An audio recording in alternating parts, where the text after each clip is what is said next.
Good people, here we go. What up, what up, what up? It's Sports Roundtable. And we're live from our virtual studios and we overlooking the great state of Georgia. Thanks for tuning in. I am your humble host, H.O. from Bankhead, and I got two of my favorite guys with me.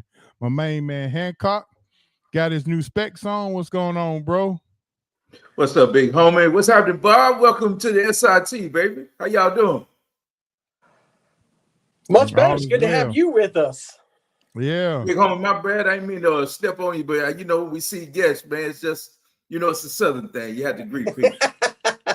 Hey, no, we good. We good to go. So Bob is back with us, man. I have to bring Bob in, and Bob, I wanted Bob to brag about his pick of the college men's basketball.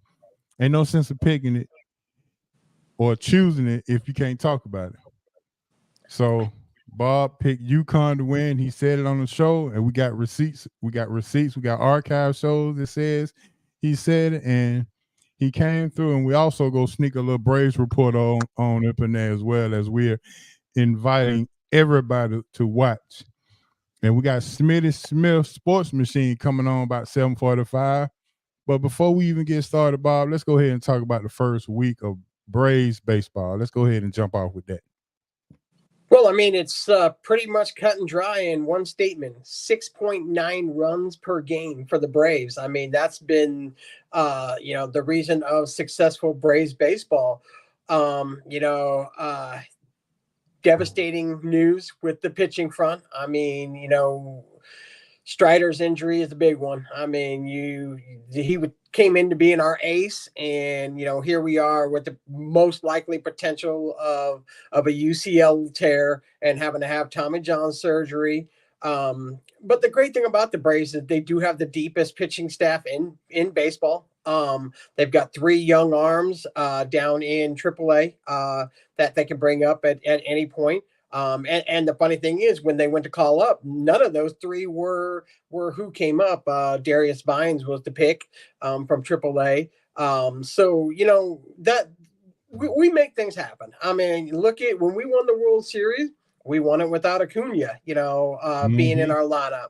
So the Braves have always subscribed to the next man up process, and nothing's going to change. Nothing's going to change now, But yeah, they are tearing the cover off the ball, and that's minus Acuna. Acuna has not hit at all to start this season. Just seemed to be over the top of the ball a little bit. He finally did hit something in the air the other day, but everything's been just straight ground ball. It seemed like yesterday they finally got the run game involved too, which is good to see. The Braves, to be successful, need to move around the base pass and then let your heavy hitters drive in the RBIs. And Matt Olson has started the season just on a tear. So he's fixing right in from where he finished last year. Austin Riley's back came around. He on Sunday.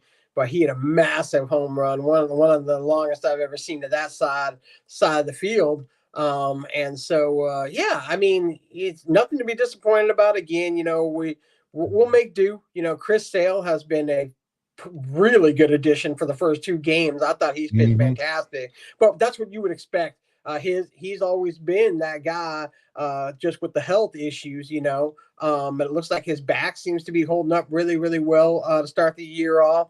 And has shown what he can do for you, but yeah, I'm still excited. I mean, we know who the main player is in baseball. We got to beat the Dodgers.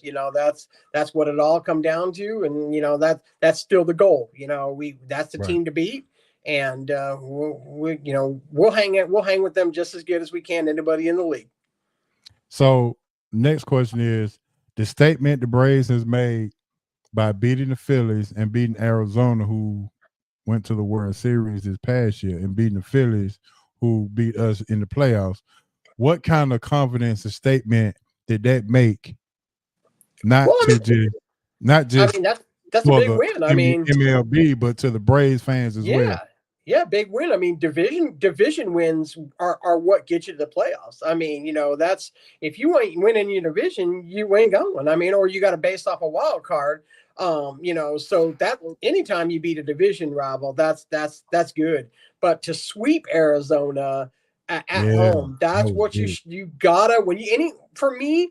I base the West Coast series with 500 because you got to expect if you play Arizona in their house, we got to make that swing 3 hours back.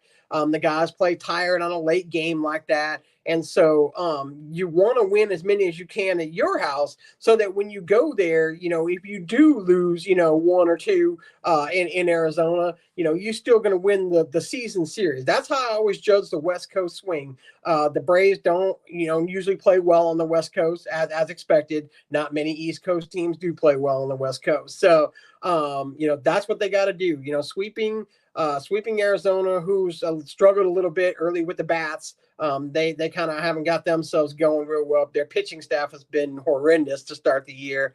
So a little early to make projections on, hey, did we beat a really good Arizona team or is it just the beginning of the year and their guys haven't gotten going yet? But I mean, you got to figure we started both of those games Friday and Saturday down 5 and brought our way back, but that's how important that offensive, those 6.9 runs per game, that it make a difference because sometimes when you get yourself in the hole with the pitching, it's nice to have that offense to back you up.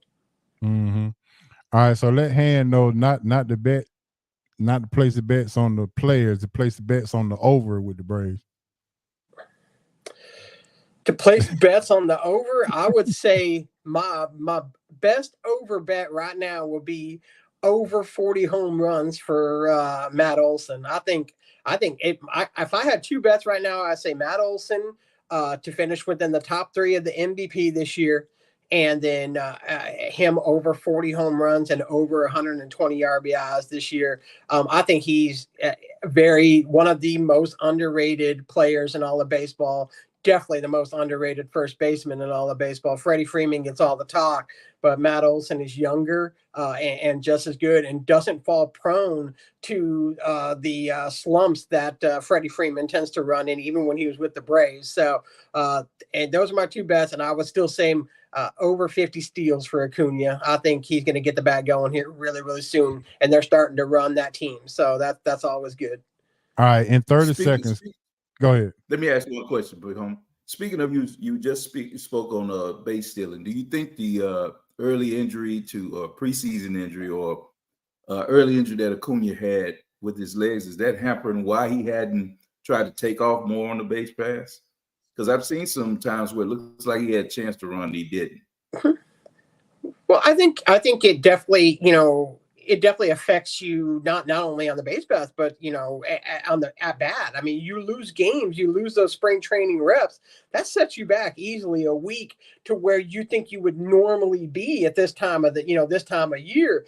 Now, on the other side of that, I always worry with Acuna that he plays too much baseball. During the off season, he don't have an off season. He plays winter ball every single year. A lot of people have really not been a fan of him playing so much. And so you got to wonder if fatigue might be, affecting him a little bit, but we all know what he's going to be. I mean, is he going to struggle? Yeah, but we know, he is, become the heart and soul of this team, and he'll get there. I mean, he's got too much protection on the backside of him and too much protection on the front side of him to fall into an extended slump. He'll find a way to get on base. He's swinging outside the strike zone right now a little bit. Yes. So once he tightens it up, I have no worries with him. If it was other guys, you'd start to wonder if it was maybe a fluke last year. But I mean, this is an MVP. All right, in 30 seconds, Bob. I think we know what we're going to get from him in the long run. Yeah. In 30 seconds, tell me about the narrative of AA not being able to find a front line starting pitcher. He can find everything else, but hadn't quite found a front line starting pitcher yet. So We don't have the assets. We don't have the assets to get that anymore. I mean, that's what it comes down to. You trade now, you're trading from the MLB roster because the minor leagues are bare. I mean, you know, we've got talent, but we don't have the talent that's going to bring you a frontline starter anymore. And he's more than told us for the last 6-7 years, he's not going to spend the money that those guys are asking for to get. You know, the name, of course, everybody mentions is Trevor Bauer. We know you can get him at the minimum salary, but here's the thing. Trevor Bauer has offered to play for the minimum and no team has signed him. That tells you he's blacklisted from MLB and he's not allowed to play in the league. I mean, that's what it all comes down to, because there's too many teams that need pitching for him to show what he's shown, be as good as he's been, and not have a single team offer him the league minimum to come in. You know, so it's very, very clear that Rob Manfred has told teams that they are to stay away from him. And so I don't think that's going to happen either. But yeah, for AA, it's been about finding, you know, the Lopez's, the stuff like that to, you know, to fill in those gaps, and then hope for a guy like Chris Sale to become a guy that you may not have looked at when it came to a frontline starter, but you realize he really is a frontline starter. That's what he's been for the Red Sox his whole career. So out of the guys that's down in the AAA as far as pitching, you got Elder, you got Waltrip, AJ, and Vines has come up. Who do you trust more out of those four guys if you had to choose?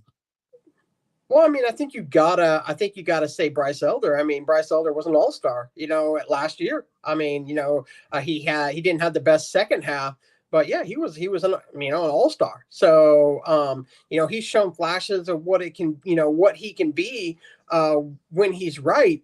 You know, obviously the future is within Waldrop. I mean, Hurston Waldrop needs to learn the strike zone. That's why he's not up in the big leagues now. But another sneaky name that you're going to kind of run around to, that slowly we're going to start hearing about again, that seems to have found his rhythm and control in AA, is going to be Ian Anderson. Don't forget, we have him. You know, he has added a third pitch to his repertoire. Is pitching well, had a really good spring, and so we may down the line be hearing his name again, or he may be a trade chip for us down the line as well if we choose to go that route. What about Oscar Noah? Did I say that right? Oscar who? Oscar Noah.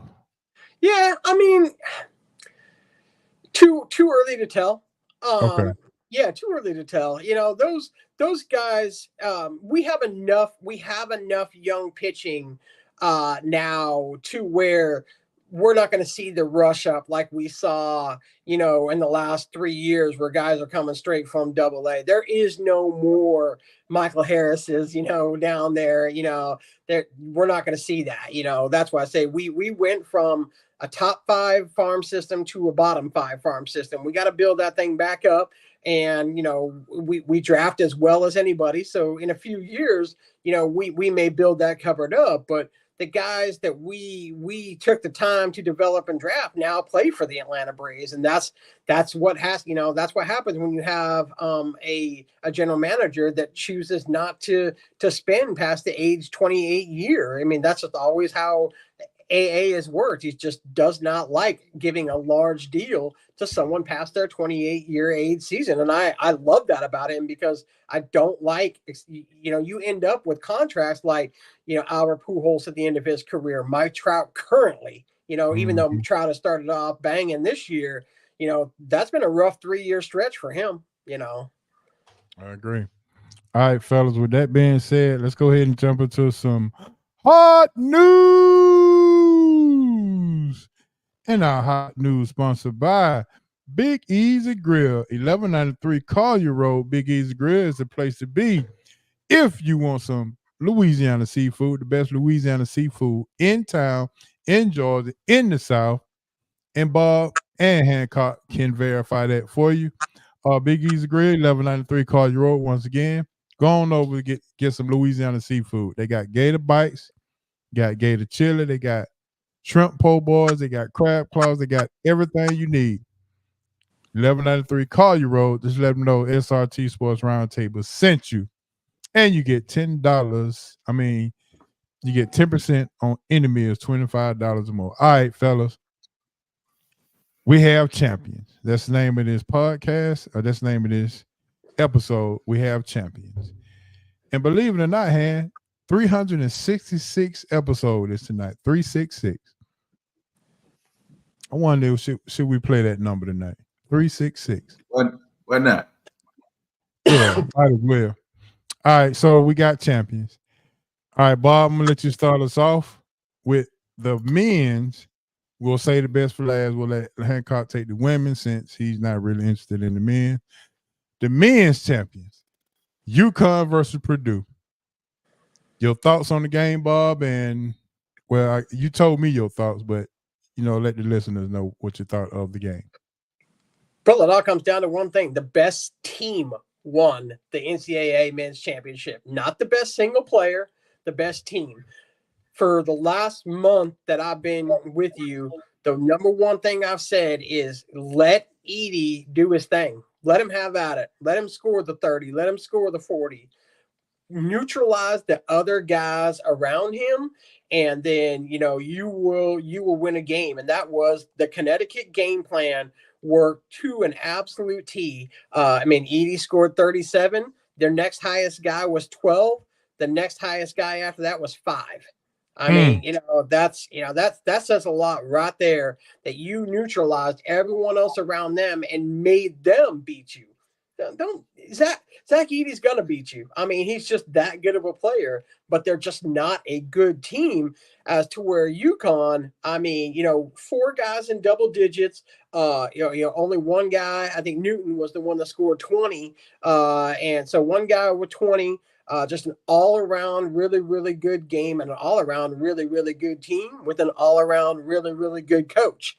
That's why they're the back-to-back champions. I mean, they were able to keep the nucleus of their team, which is very hard to do in today's college basketball landscape. So it showed, the deeper that they made the runs, you could see that they were the more polished team by playing together so much. I'm never a fan of taking a back-to-back champion because it's so hard to do, especially in the NCAA. But I mean, you could just tell that I would say, at least the 32 that, I'd say Sweet 16. Sweet 16 is when I really I was like, these guys are good enough to really, really go uncontested throughout this. And they won in dominant fashion. I mean, it really wasn't even as close as that much. I think at one point, the refs finally had to start giving Edey some calls just so they could keep it, respectable for viewing on TV. But we all know it was a UConn dominated game, and shout out to them. Winning back-to-back is tough, and, they deserved it, though. Like I said, the most complete team this year, and that's why they were my pick from day one. Han, did you even watch the game? Oh yeah, definitely. I told you, I watched pretty much. Well, I didn't watch all. Oh yeah, games, you did text me that comment about Edey. Yeah. I'll let you say what you said. Yeah, I think it was a pretty good game. I was looking forward to seeing the two bigs go at each other. He was dominating. It was just the size just was too much for UConn on the interior. But like Bob said, that was the only thing that was hurting you. You could see the athleticism of UConn kind of take over, especially in the second half. And I think one of the biggest things that I saw was when UConn's big got in trouble and they had to go to the bench, they used athleticism. You could see them, that kind of exposed Edey in the post. Whenever they brought him out in a pick and roll situation, he was getting beat on the backside lob because of the foot speed. And I think that's what a lot of GMs are going to look at also going to the next level. And with that, I think that's going to give pause to some of the GMs and some of the teams saying, maybe he doesn't fit what we do. Maybe, I told you, he's going to get some GM fired because they're going to take it too high. I think that he's a good basketball player, but I don't know if he's a big-time lottery pick. And the game just doesn't translate for him. I don't believe, just because of his foot speed. His size is you can't teach that. So at 7'4", 300, there's a place for him in the league, but as a dominant player in this game, I'm a little skeptical. But we're talking about this national championship game. Good basketball game, but like I said, once the athleticism took over, you could see where the difference was with UConn. And they just, at the end, they showed their dominance. But it was a good game. Good game. Yeah. All right, Han, I'm gonna stay with you on this one. The girls, South Carolina completed a undefeated season, and they took down the media darling, as in Iowa, and Caitlin Clark. Your thoughts on that game and how that unfolded? I don't know. Some president back in the day said walks off and carry a big stick, or whatever, some to that extent. That was South Carolina all year. They kind of were under the radar because of all the things that went on with the storylines of LSU and Angel Reese, Caitlin Clark, and all the records that she broke, which was well deserved with what she did and brought women's college basketball to the forefront. And even Juju Watkins and a couple of other freshmen that, kind of took the league by storm. Young lady at Notre Dame, what she did, Juju at USC, and then what UConn was able to do with all the injuries and still get to the Final Four. South Carolina was just that team that just kept doing what they had to do, being that monster, winning, not losing game. But they kind of got overshadowed by all these other stories. But when they rolled the ball out and it was time to play between the lines, you saw what Dawn Staley has created down there. For her to take basically a rebuilt team, because she lost 5 or 6 players to the WNBA that moved on, and then bring this team along with some transfers. I'm sorry? 5 starters. Right. 5 stars. And then to bring this team along and go undefeated and then close the deal this year, winning the title. I thought it was phenomenal. I thought from what Caitlin did in the first quarter, you thought they might have had a little problem. But her going to her bench and bringing in and saying, okay, you got her. And if she put the lockdown defender, believe me, I'm sorry, guys. Her name escapes me. But Raven Johnson. Yeah, local product. And I think she shut her down for like 7 points. Yeah, I think she scored 7 after the 18-point explosion in the first quarter. Yeah. That's big to come out and shut her down like that. That was huge. So even though I thought my game plan would have been like more of what Bob was saying, Caitlin's going to score, but you can't let her distribute and get everybody else involved. Well, Dawn went against that and said, look, no, we're going to put somebody on your lockdown defender, go and take you out of the game. And they basically did that. So I have, hat to the strategy, and she even tipped her hat to her coaching staff after the game, saying how they came up with this great game plan. But that was an adjustment to me. It looked like the adjustment was made to guard her with speed and with length, and it worked out. Yeah. In-game adjustments, just like I've always preached, but I'm not gonna go down that rabbit hole. Bob, go ahead. Your thoughts on the women's, the South Carolina completion. I mean, South Carolina won that game down low. I mean, let Caitlin shoot the ball all day long and then dominate down low. I mean, I bet they had at least 40 rebounds. I mean, I know the 2 bigs, I think, had almost 30 between the 2 of them, and that's just the thing. They took the down low game away. Yeah, but Hancock was talking about the storylines all the way around. They quietly went undefeated. I mean, I watched the women's basketball game. I don't think I can honestly say I knew South Carolina was undefeated. So, they said they quietly went about their business with, like you said, they lost, pretty much lost their starting 5. But, what they did was they gained 5 gritty starters. I said, do the work down low. And this was another game I didn't think, after halftime really was as close as it seemed. It started to, South Carolina just really, really dominated down low and just took over the game. So yeah, shout out to them. I mean, going undefeated is fantastic. That was one of the most exciting women's basketball tournaments I can remember. I think going undefeated this year in women's college basketball is a feat amongst itself, because there was a lot of good squads on the women's side this year. Mm-hmm. All right, my last question before we move to our next topic is, and Bob, I'm gonna stay here with you. Which coach did the most impressive job in coaching the last game? Was it Danny Hurley? Was it Don Staley? Which coach impressed you the most with how they adjusted, what their game plan was, and how they came out victorious in the championship? Gosh. I mean, it's hard to. I think, you know what, I'm honestly going to call it a draw, because I thought both came out with the game plans that they needed to come out to be successful, to win. Mm-hmm. Both of those coaches are so good that they're going to have their players ready for the big game. I think this is one of those rare things where I think it came down to more, players that stepped up more than, the coaching them to good, to the victory. So, I mean, honestly, I say a draw. Like I said, I don't think anybody really outcoached anybody. I think those were the right game plans going in, for sure.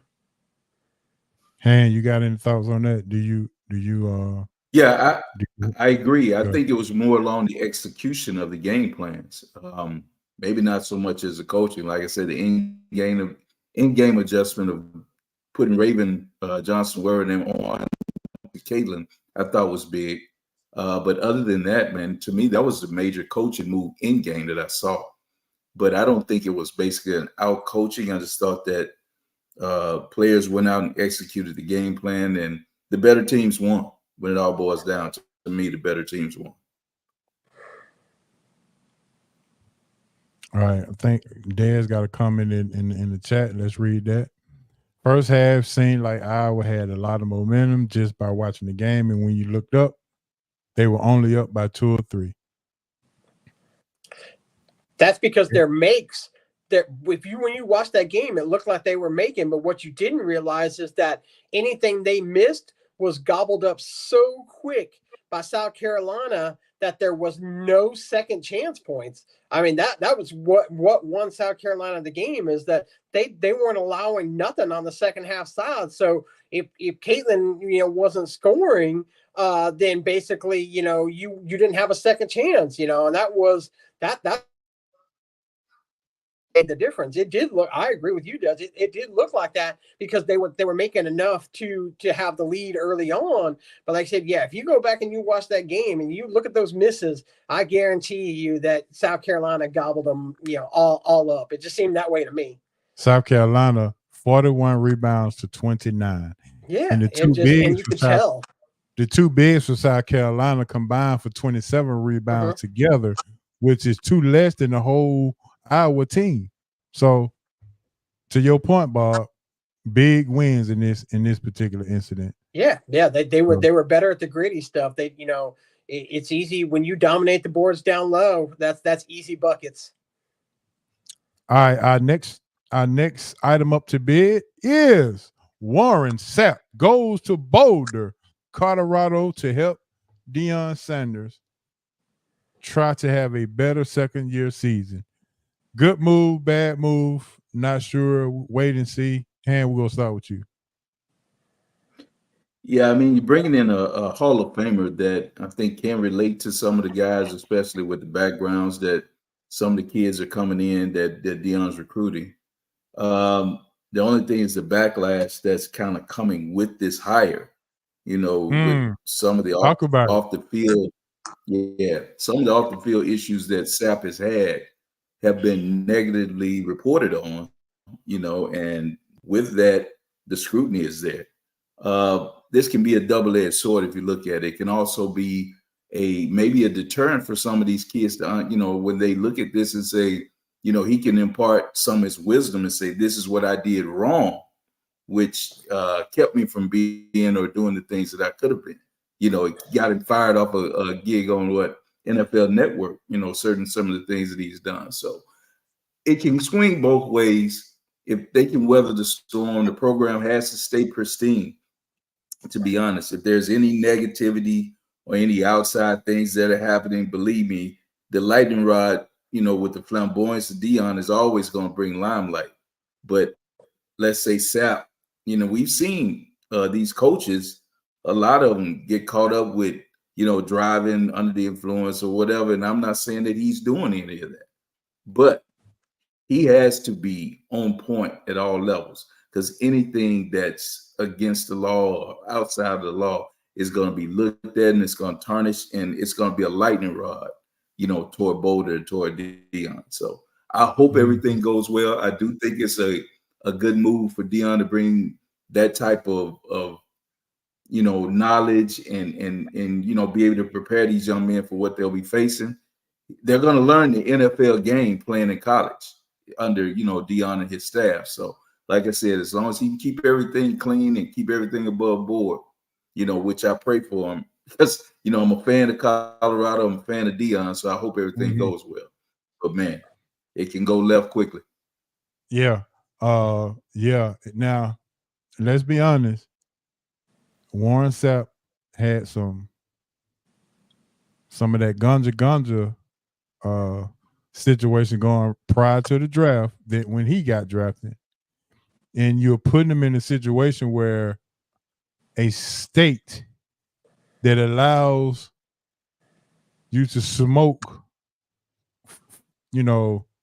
with legally smoke, Bob, are you surprised Deion brought this guy in with kind of reputation and that kind of background? Let me first congratulate Colorado for again winning the offseason. Which equates to nothing when it comes to the regular season. They won the offseason last year by hiring Deion, and that was good for 5 wins. So shout out to them for winning the offseason again.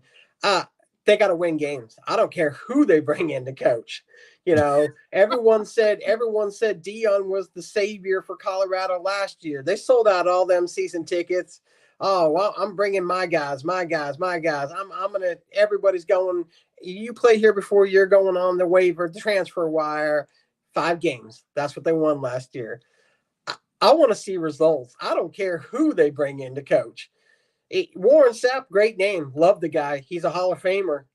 Is he going to make them better? I don't know. I've seen some of the best players in the world be absolutely terrible coaches. So I want to see the product on the field. I'm tired of the hype. Deion Sanders is a good man, and he is going to turn those gentlemen, into men, shown by, his recent actions with his kids not showing up for class or acting up in class. And that's what I'm proud of him for, is that he will turn these young men into grown men. But as far as what'll sell the tickets and what he'll keep him in a bigger program, you got to win games. 5 wins a season. It don't matter if you're Deion Sanders or not. You aren't going to be coaching in a major school, which I'm sure is the end game for him. I'm going to guess there's bigger things in store for him than just coaching Colorado. I'm sure at some point in his college career, if he wants to stay in college, I bet he'd love that Florida State job. So I think that's end game for him in the college game is to end up at Florida State. But because I just don't think what his voice equates to the pro game. Where the mentorship that he wants to bring to head coaching, I'm interested to see how Warren Sapp will do. I would have never thought him to be the coaching type, but we'll see. Improve, win games. That's what it all comes down to. Doesn't matter what your name is. Gotcha. All right. Before we get to our facts report, we got about 10 minutes. Our last thing for our hot news is LeBron James Jr. entered into the NBA draft, keeping his college eligibility available. For those who don't know, that's Bronny James. He's named after his father, but this has been all over Twitter. This has been a hot button topic ever since it came out. So, Han, let's start with you. Bronny James into the draft. Your thoughts? Good move, bad move, or was this forced, or is this an observation just to evaluate his skill set, or your thoughts? Well, it's just like anything else. I tell you all the time, big homie. Once you reach a certain level, it's not about what you can do; it's about what you cannot do. And LeBron James Jr. cannot change his name. He can't change his birth. He can't change that he's always going to be tied to what's going to be argued as the greatest basketball player of all time. And so there's a no-win situation for the kid. He's going to be looked at, yeah, you did this. Even if he would have gone into college and averaged 26, 9, they would have said, yeah, but you still ain't your daddy. It doesn't matter. His skill set, when you watch him play, if he didn't have LeBron James Jr. or whatever on his back, you say, oh, yeah, good basketball player. But that's not what you say with him. You say he's not his dad, which is going to always be unfair to him, always. I think there are players in the NBA right now that he's comparable to, but they're not LeBron James' son, so it doesn't matter. I hope, I know he's going to get a chance. I don't have to say I hope. I know he's going to get a shot, but it doesn't matter. He's never, ever going to outrun that shadow, man, ever.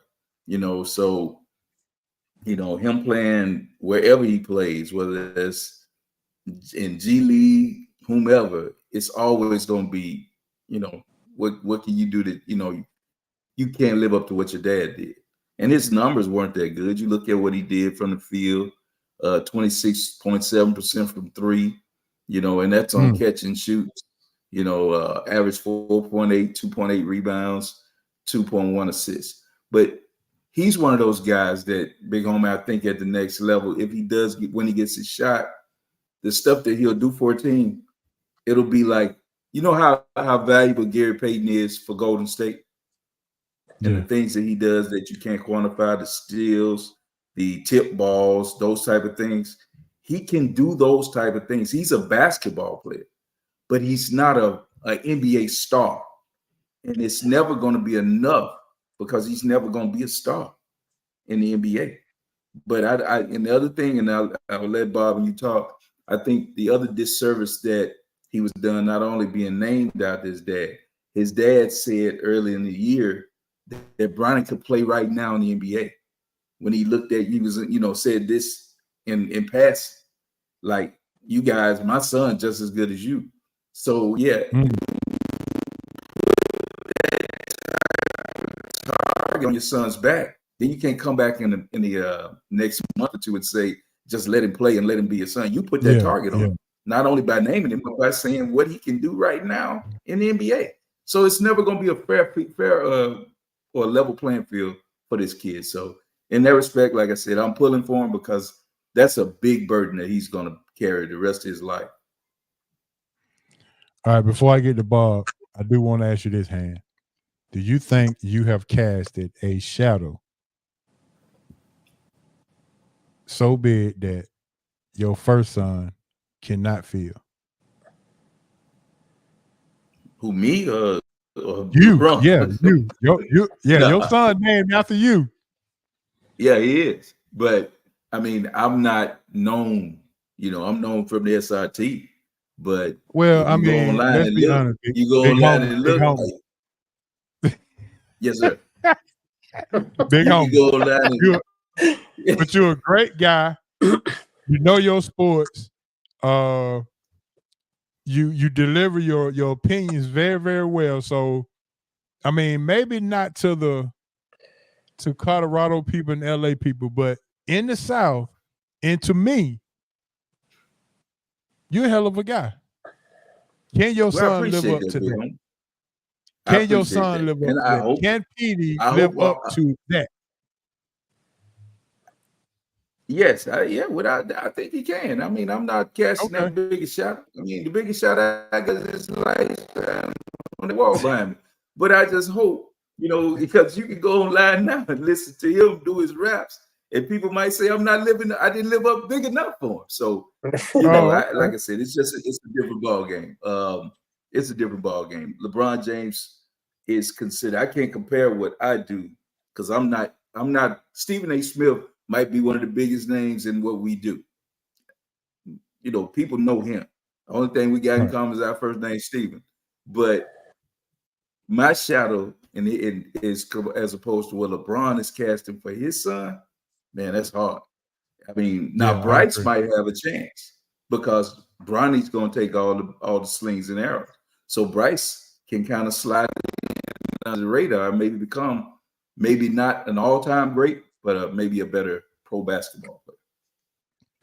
Okay, Bob, it's on you, buddy. Bronny James going to the NBA. At least he's eligible to go. He made himself eligible. Your thoughts on this move and your whole outlook on this? I don't think that we can really take into account what happened last year. I mean, the man came back from a heart attack, and so didn't really have the conditioning for USC. Obviously started late, and so I don't really think you can take into account this season. I definitely don't look at his numbers from this season, and I think once the coaching change was made, at USC, then that kind of spurred him in the decision that he made. Is he NBA ready? No, not a chance. I mean, he is right now at best. You actually put it into really good perspective, Hancock. I think he's very Gary Payton Jr.-ish right now. He's not, not a superstar level. I saw a comment in the chat where someone said, but look at his dad. Yeah, Michael Jordan's kid was a basketball player too. Look at his dad, and you don't see Jordan playing you don't see a young Jordan playing nowhere in the NBA ever. So that really don't mean anything. Again, if his jersey didn't say James in the back, we'd be talking about a D-leaguer at best. But what's going to happen with him is if he does go in the draft, he's going to get drafted by someone, even though LeBron has come out and said it don't matter. Someone's going to draft him with the hope that LeBron will come to that team, pair up with him, and then help coach him. I mean, but the pressure, that's my thing. I can't imagine having that kind of pressure. We're not talking about an average athlete here. We're talking about one, if not the best ever to play a game. That's I couldn't imagine having to live up to that, and that's I wish he would have played a different sport because maybe he would have. I mean, his dad was a good football player too, but he never pursued that. So maybe Bronny might have been a good football player. I just, there's only one person that I see right now that could ever, looking at things right now that could ever live up to his father, and that's right now is going to be Charlie Woods. Other than that, man, I just don't see it. Hold that thought, because we got some what say yous in our roundtable discussion about Charlie Woods and Michael Jordan and LeBron James. So with that being said, man, we're gonna end our hot news, and right now we got to go ahead and bring the man in. Y'all get your seatbelts ready, baby, because this man is about to do his pre-draft Atlanta Falcons report right now. Our main man, Mr. Smitty Smith. DK Smitty is in the building, ladies and gentlemen. What's going on, Smitty? What's happening? Hey, what's up, H.O.? What's up, Bob? What's up, Hancock? What's up, brother? Smitty. Smitty. Hey man, listen. You know, I had to give you a ring and a text and have you on because we're about a week and a half away before this NFL draft. And very astute of you. You said whatever questions you got, go ahead and shoot them to me now so I can be accurately prepared for what you got. And I think I think that I took account for everybody who wants to know everything that I'm about to ask you. So I wasn't just thinking about my show. I was thinking about the people in Falcon Nation. So the first question is, and I asked Hancock this as well. You know, I got to run it by Big Homie first. But the DN, we all are clamoring for a defensive end, somebody to go get the quarterback. Hancock has co-signed with me on this, and he's been co-signing on this for the last month and a half, I'm sure. So I had to ask, I say, well, let me ask Smitty. In your opinion, if DN is the primary target, Smitty, we got 3 of them. They all different sizes, they all way different, and they all play different. I got Curse, I got Verse. No, hold on. Let me go back. I got Turner, Curse, and Latu. In your opinion, which is a better fit? Not who's a better defensive end, but who is a better fit for the scheme that we want to run in Atlanta? I went back and forth with this for a little while, man. I was all in on the Dallas Turner train. But after I saw Latu's pro day, it just changed everything and how I feel and view the defensive end position. Because we're going to a 3-4 position. I'm sorry, 3-4 scheme. Mm-hmm. You talk about a guy that had 23.5 sacks the last 2 years, athletic, good hand usage, polished move, spin move, what you call it, arm lift, arm chop, all that good stuff. And he's a solid run stopper. But what separates him from the other two, he can actually cover. And that is what put him over the top for me. In this particular scheme, your defensive end is going to have to not only get after the quarterback, not only stop the run, but also going to have to cover tight ends, running backs, and sometimes slot receivers. So Latu is my guy. You look at 2 interceptions, 85 tackles, 5 forced fumbles the last couple of years at UCLA. So he's my guy.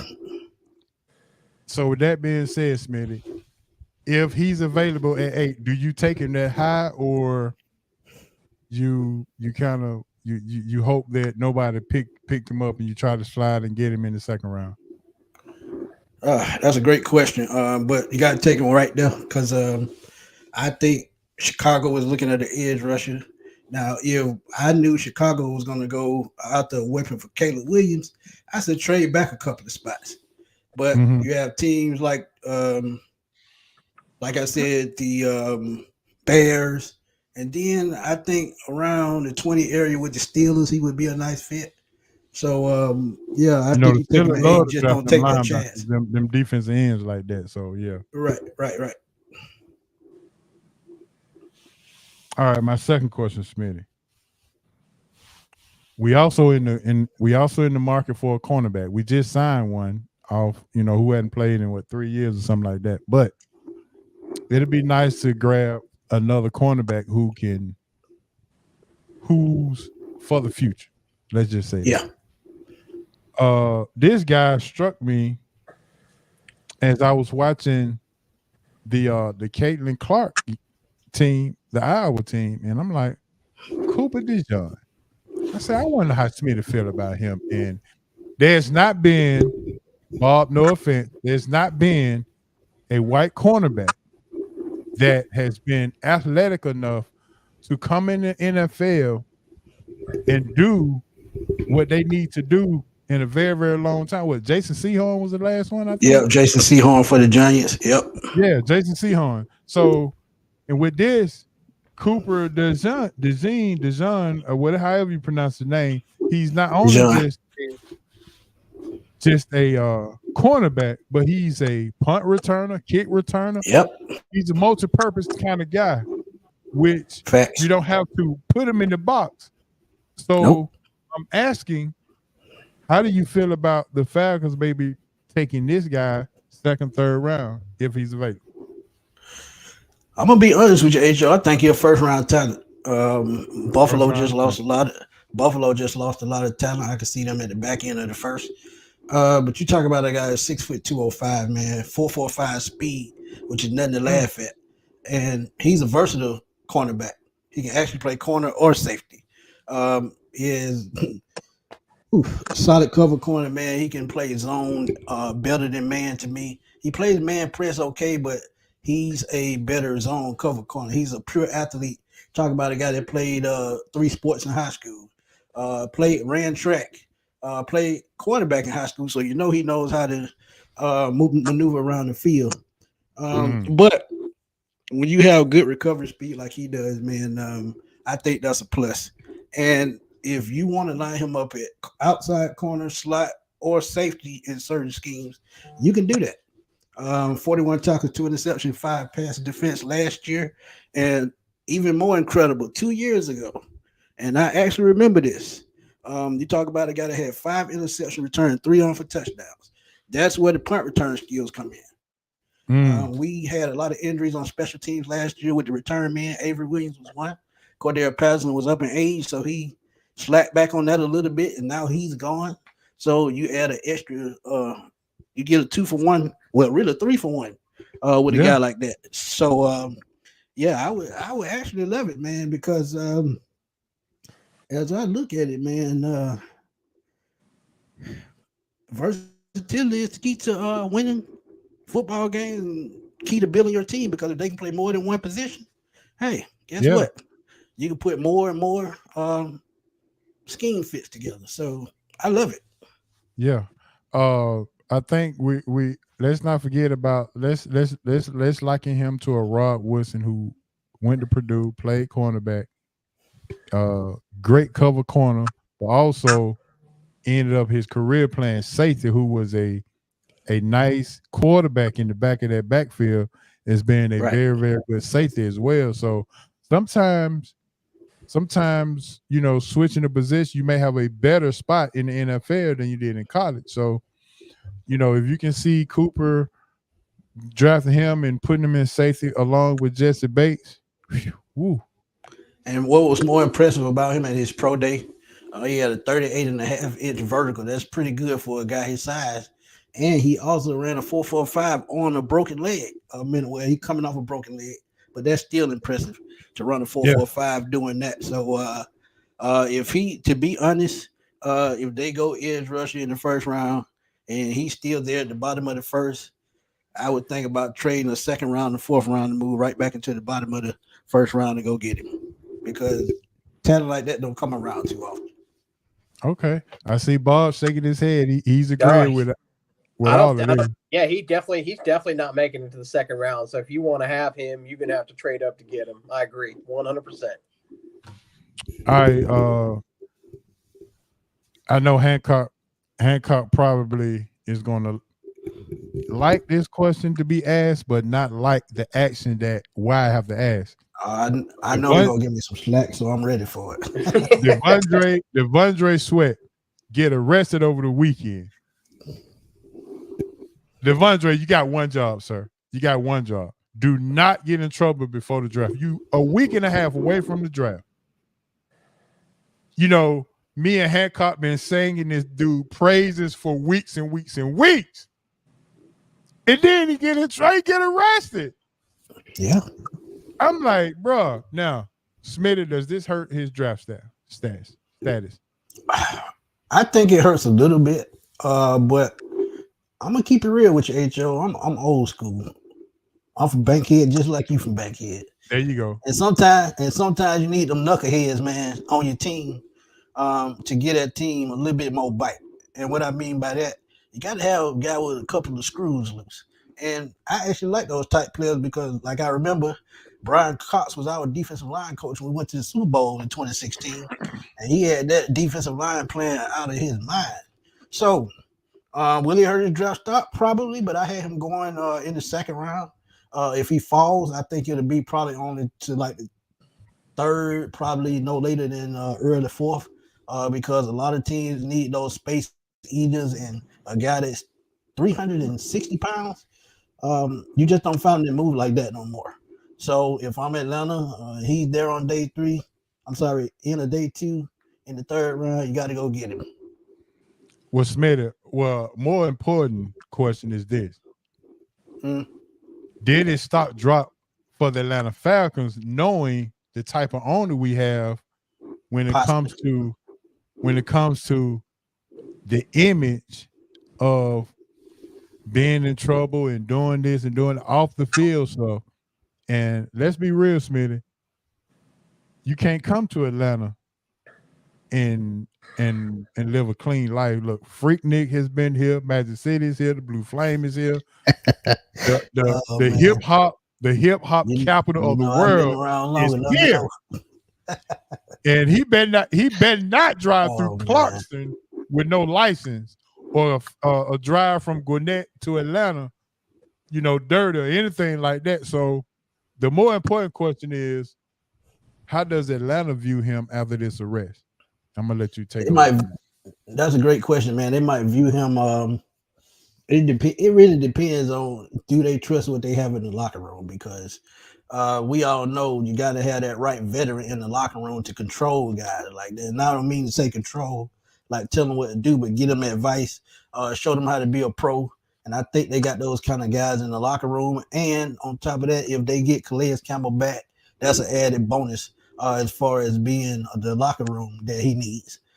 So one thing that he needs to do absolutely right now, change your circle around you, man, because your real friends will not let you crash out like that. I know they having fun and all that good stuff, but you on the way to the league, you're about to make a lot of money. I'm not finna let you crash out, because guess what? You might be taking care of me, and I'm not finna lose that. So look, find a better circle. Start talking to NFL veterans. Go to that rookie symposium that they have in place for you to learn how to be a pro, learn how to carry yourself, learn how to manage your money, and do what it takes to get clean. Somebody just shot me a text, Smith, and said, well, how much are we going to have to pay Calais Campbell to babysit? You wouldn't have to babysit. Trust me. Some people just got that energy to where they can talk to people and, get them in the right spot and their mindset in the right spot. So Calais is one of those type dudes that not only the Falcons, but any team could use in the locker room. Marlon said that nobody in the circuit is a fall guy. So I thought about that. Really. Yeah, I thought about that. Same with Rashee Rice. Same with Rashee Rice. Okay. All right, we moving right along. This is the next question was the question that I wanted to know the answer to the most. Is we hired Raheem Morris, we hired a new offensive coordinator, and we hired a new defensive coordinator. Now, we all knew, and we talked about it, Smitty, that the offensive plays were, for a lack of a better term, awful last year. One-dimensional. To keep it simple, one-dimensional. Absolutely awful. So with that being said, we hired a first-time play caller in Zach Robinson. And also we hired a new defensive coordinator as our Nielsen Jimmy moved Lake. on. Yeah, Nielsen moved on to Jacksonville. So Jimmy Lakes, I think he's a first-time play caller as well, right? Right. So we got two first-time play callers, offensive coordinator, defensive coordinators. Who do you trust more out of those two? That's a good question, but I'm going to go with Zach Robinson. And that's only because he's worked with Raheem Morris already out in L.A., so they have some kind of chemistry. He can grow the same type chemistry, which he knows Jimmy Lake, but he's never worked with Jimmy Lake. So if they can get on the same page, he helps Jimmy Lake more. I think Zach Robinson can hold his own with the play calling. And again, this is where Kirk Cousins comes in. You get that veteran quarterback to come in to help you transition into being an offensive coordinator. Makes his job much easier. Somebody that can read the field, somebody you don't have to explain everything to in the film room, someone you don't have to develop. So that's why I think Zach Robinson has a little bit more of an advantage over Jimmy Lake. Okay, I can go with that. And I see the people in the chat saying that they trust Zach Robinson more. And I it's raining outside now. It's thundering too, so I guess that's why Hancock quiet, because he ain't said not one word.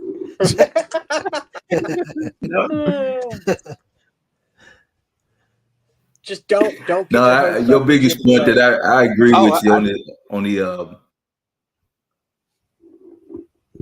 I was saying that I agree with you on Devontae Sweat.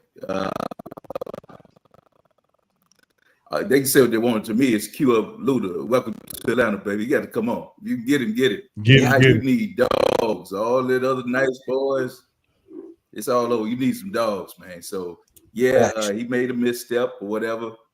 Yeah, he didn't kill nobody. Let's roll. Facts. Hey, but look, hey, are we surprised? Smith, are we surprised? Isn't every draft always pre-draft something goes on, some big news, somebody fall prey to some kind of temptation? So I mean, we can't be surprised, right? Look at Larry Tunstall. Look at Larry Tunstall with the mask and the dope before the thing. We saw that. He still got drafted. So hey man, let's play ball. And he's the highest paid tackle in the league right now. So he's doing very well. Didn't affect him one bit. Yeah. Nope. My homeboy Sandon said that Sweat would never make it to Atlanta. And I'm assuming that because somebody go snatch him up before Atlanta can get to him. Yeah, that would be crazy to let him slide by though, because you get a space eater like that adds time on the Grady Jarrett and David Onyemata. It gives them kind of a break, and I think the longer the season goes, the more effective they get on the back end. Just with him being there, just eating up space and taking on blocks takes a lot of wear and tear off of those guys. All right, Smitty. You say Hancock being quiet tonight, but I'm finna make Hancock smile right now. Do we take a quarterback late in the rounds like a Travis Rudolph to be our future to back up Kirk Cousins? Do we take a flyer on a Travis? Jordan Travis. Okay. Travis yeah. Rudolph. Jordan Travis. Okay. Yeah. Jordan Travis. I like Jordan Travis, man. Like what he did at Florida State. And he's an undersized quarterback. He's 6 feet, about 200 pounds. Reminds me sort of a Kyler Murray type quarterback. But you talk about a guy in the RPO type system, he would excel. Team that runs a lot, sort of like Pittsburgh. A guy that can extend plays, but what intrigues me the most about him is his way that he processes the field and the way he throws the deep ball. He has one of the best deep balls of the quarterbacks in this draft. So guy that's coming off a broken leg, and I think he's almost, I would say about 80% right now.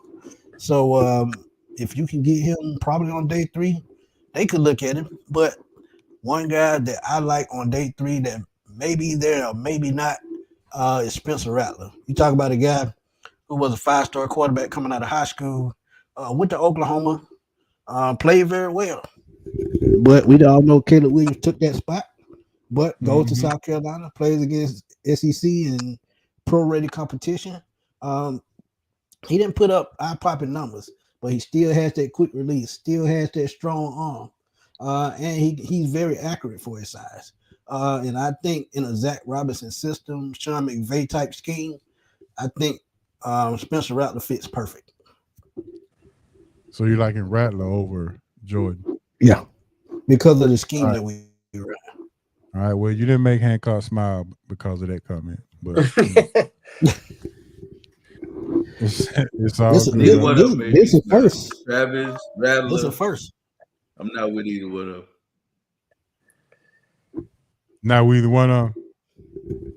Not really. So you on the All right, Michael let's Penix see. train? They said take a chance on the quarterback out of Tennessee. Raw but good. Oh, no. People in love with his arm, man. I'm gonna be honest with you, Ho. But now, Go ahead. no, you go ahead, Smitty. Oh, okay. Milton. I did a quick video on him, man, and I looked at a lot of his tape. He's like they say, raw. Needs to work on mechanics. Needs to work on processing. Needs to work on just becoming a quarterback. I can see him as a tight end or a wide receiver at the next level because of his athletic ability. But as far as a quarterback, yes, he has a strong rocket arm. He can throw the ball 90 yards. But if you're not accurate and you don't know how to read defense, what's good is it going to do for you? So Milton, athletic wise, looks good as a quarterback, but he will have to get under Andy Reid type coach in order to fine tune his mechanics, learn how to read the field, learn professional schemes and playbooks. So I just don't see that in that.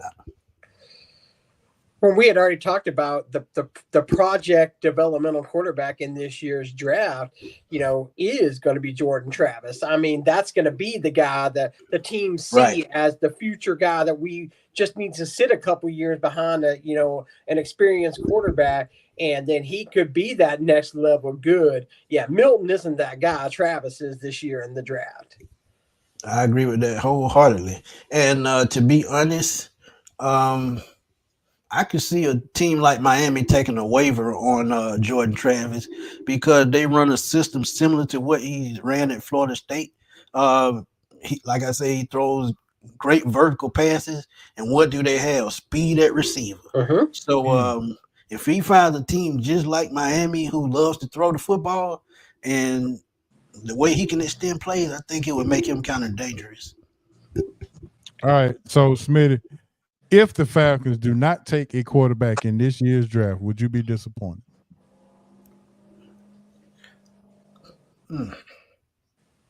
I would have to say yes because the only quarterback that I'm high on next year is Carson Beck from Georgia. And there may be other quarterbacks in the draft, but that's the only one that stands out to me. But if they did not take a quarterback, I would be kind of disappointed, but I could kind of expect it as well because you still got Taylor Heineke and you could probably re-sign him, but there are also veterans that are going to be on the market that you could take a look at. So it wouldn't be too disappointing because they could still fill the position. So I wouldn't be too disappointed, but just a little bit. Just a little bit. Okay. All right. Any more questions for Mr. Smith before we let him get back to his hot Twitter channel that he got going on? You mentioned Michael Penix. So how do you feel about Penix? Because he would be the guy that I would try to target. If I'm going to base someone that'll be my future franchise quarterback, it ain't Jordan Travis, it ain't Spencer Rattler. It's a guy that he has a just an unbelievable arm. I do like that he's shown that he's come back from the knee injuries. He showed good speed. I'm not even worried about that because he just used his legs as pocket. I'm not worried about him getting out being Michael Vick. I want him to distribute the football. And he might throw on the wrong side of his body, but he has a rocket and it's accurate. I did kind of have a little pause when I saw him in the championship game. He didn't look as polished. He looked a little shaky to me in that game. But if he was able to come in, learn under Kirk Cousins, and be the heir apparent, I'm with that all day. That's the guy I would talk. What do you think? I agree, and I know they've been scouting him the whole offseason. They went to the combine and watched him. They went to his pro day, and then they just had a private workout last week. So he's on their radar. Would you draft him at number 8? I don't think so. But No, not that. at the same time, the Vikings, the Raiders, teams like that are looking for a quarterback. So the Falcons could be shooting smoke at us and doing that just for somebody to move up to go get him. So as I look at it, and I'm gonna be real, I think he goes top 10, but he falls out of number 8. And you think he could be your future quarterback, you got to pull the trigger. Because I know we need edge rushers, and y'all don't beat me up for saying this. There are still edge rushers in this draft in the second and third round that can come in and be day one impact players. Guys like Marshawn Nealon, guys like Chris Braswell. I can go on and on. But if Michael Penix is there and you trade back to say like, well, I think the Vikings are going all the way up the board, but the Broncos, the Raiders, and the Colts could probably move up for Brock Bowers. So if I look at it that way, and Michael Penix is still on the board, I pull the trigger because, like you said, he's going to learn 2 years behind Kirk Cousins. You talk about a guy that's accurate, get the ball out fast, extend plays. He's another quarterback that's good at vertical passing game. So Michael Penix, you just don't throw for 9,000 yards in 2 seasons by coincidence and throw 67 touchdowns. It just doesn't happen on any level. So to learn on a guy like Kirk Cousins in a West Coast offense, I think it fits him to a T. All you have to do from this point on, if he's the quarterback, keep him a number 1 receiver. Do you think with the offense that we have in the offense design, do you think drafting Penix, do you think, we've never seen a running quarterback in this offense that we've witnessed with McVay and Shanahan and things of that nature. It's always been 3-step player, 3-step drop quarterbacks who can process very, very fast and get the ball out. And he does. Do you think they try to box Penix in to take away some of his athletic ability to get out and move the chain? This is what I love about Michael Penix. When he was at Indiana, we were calling him the next Mike Vick. When he suffered those torn ACL, he switched up his game to be a pocket passing quarterback. So if teams, and he can read defense as well. I saw that, with the game that I saw this year. If they try to box him in, this is where he's going to kill them. Or he can audible out of that, switch to a draw play with a guy like Bijan Robinson. Draw plays and defensive collapse in the pocket. He finds that hole. We talking about game-breaking running back. So Michael Penix, I think he has all the tools. And he's been slept on because of his injury history. And I tell people all the time, Frank Gore had 2 torn ACLs as well. He ended up playing 17 years in the NFL. So stop. If the doctors say they fine, they fine. Injuries are going to happen no matter if he's never had an ACL or he had 4 ACLs. Injuries are going to happen. You can't stop that.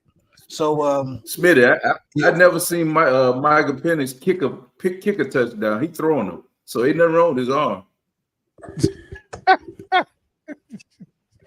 Don't discount the fact too that at 16, the Seahawks have just added his offensive coordinator and his quarterbacks coach to that coaching staff. Right. He's not going nowhere near the bottom of the first, like people predicted. Yeah. I mean, I don't see that at all. I think he would fit really, really good behind Geno for a couple of years and then take over that. I just find it weird that they added his offensive coordinator and his quarterbacks coach if you don't have the design in mind of adding him to the Seattle Seahawks. Right. And they have exactly what I just said that he would need. Speed at receivers. They have DK Metcalf, who's built like a racehorse. You have Jackson Smith and Nick Njigba. Yeah, so they Tyler Lockett is coming back. Kenny Walker, running back that can catch out the backfield. So all the weapons would be there. So him in Seattle, he just be staying at home. It wouldn't surprise me. All right, Smitty, that's all I got for you, bro. I'm gonna let you get out of here so you can get back to your large, super large fan base, and let everybody know where they can find you on YouTube and online at Twitter. Yeah, find me on YouTube at Smitty Sports Machine. I'm always pumping out Atlanta Falcons content. I did a video last night on Michael Parsons and the problem he having in Dallas, and I had a fan ask me, what do you think he would do in Atlanta? Y'all tune out, check out that video, man. I have a very interesting take on that, and I know Hancock gonna watch it because I'm gonna hear about it next week. But yeah, check me out at Smitty Sports Machine on YouTube and on Twitter at Fatboy Slim. You see the handle right there in the screen at Fatboy Slim _21. And always drop those questions, man, because good questions always make for great videos. There it is. All right, Smitty, man. We sure appreciate this Falcon report, and we will talk to you soon, my man. Hey, I got a question for Bob right quick. Okay. I know he's a big Braves guy. What do we do to the back end of the rotation if Spencer Strider is to miss time? We actually talked a little bit about it before you came on. We don't really have any chips for a trade option, and there's really not an availability this early on in the year. The good thing about it is we are really we got a lot of depth on the starting pitching side. We got 3 young kids down in AAA. So it's really going to be who shows to be the next man up. My choice was Bryce Elder. He was an all-star last year. So he did struggle in the second half, but it's all about command. You need that guy that can come in and throw strikes. My favorite pitcher is Hurston Waldrop, but again, he's having a little bit of trouble finding the strike zone, which a lot of the young Brave pitchers tend to have happen to them. AJ Smith-Shawver is another guy that throws the ball really, really hard, but can't command the strike zone. So they went with Vines to go with as the call up now. I don't foresee him being the long-term answer unless he surprises us. But Ian Anderson is another name to watch out for. He's in AA. He's finally getting healthy from his own Tommy John surgery. He's added a third pitch to his repertoire. So we have options. No need to panic. Everybody thought we should have panicked when Acuna went down a couple of years ago. We won it all. So yeah. AA has never let us down when it comes down to not having a plan if something comes up. And I think it's been made easier too for the fact that Chris Sale for 2 starts has looked like Chris Sale of old. And that's a big weight off of the shoulders of the pressure of having to find, go out and get or overpay for a 5th starter. But the guy's got to step up. I mean, Max Fried has been absolutely horrible for his first 2 starts. So he's got nothing but improvement to make. And a guy that's on a free agent contract, every win is really important. That's what I said. Really feel like he's gonna he got to pitch for that contract. If he want to retire Atlanta Brave, he got to pitch for that contract. Yeah, he's losing money because he's certainly not coming back to the Braves. So, I mean, the Braves have never been a team that doesn't lock down the guys they don't want before you even make it free agency. So he's not coming back. But so now, he's pitching for a lot of money out on the free agent market for someone that will want him. And having a 7.8 ERA isn't going to cut it, So, so I'd like to see a bounce back from him for sure. Facts. Appreciate that, Bob. Hey, no problem, brother. All right, bro. All right, H.O., man. Appreciate you as always, my brother.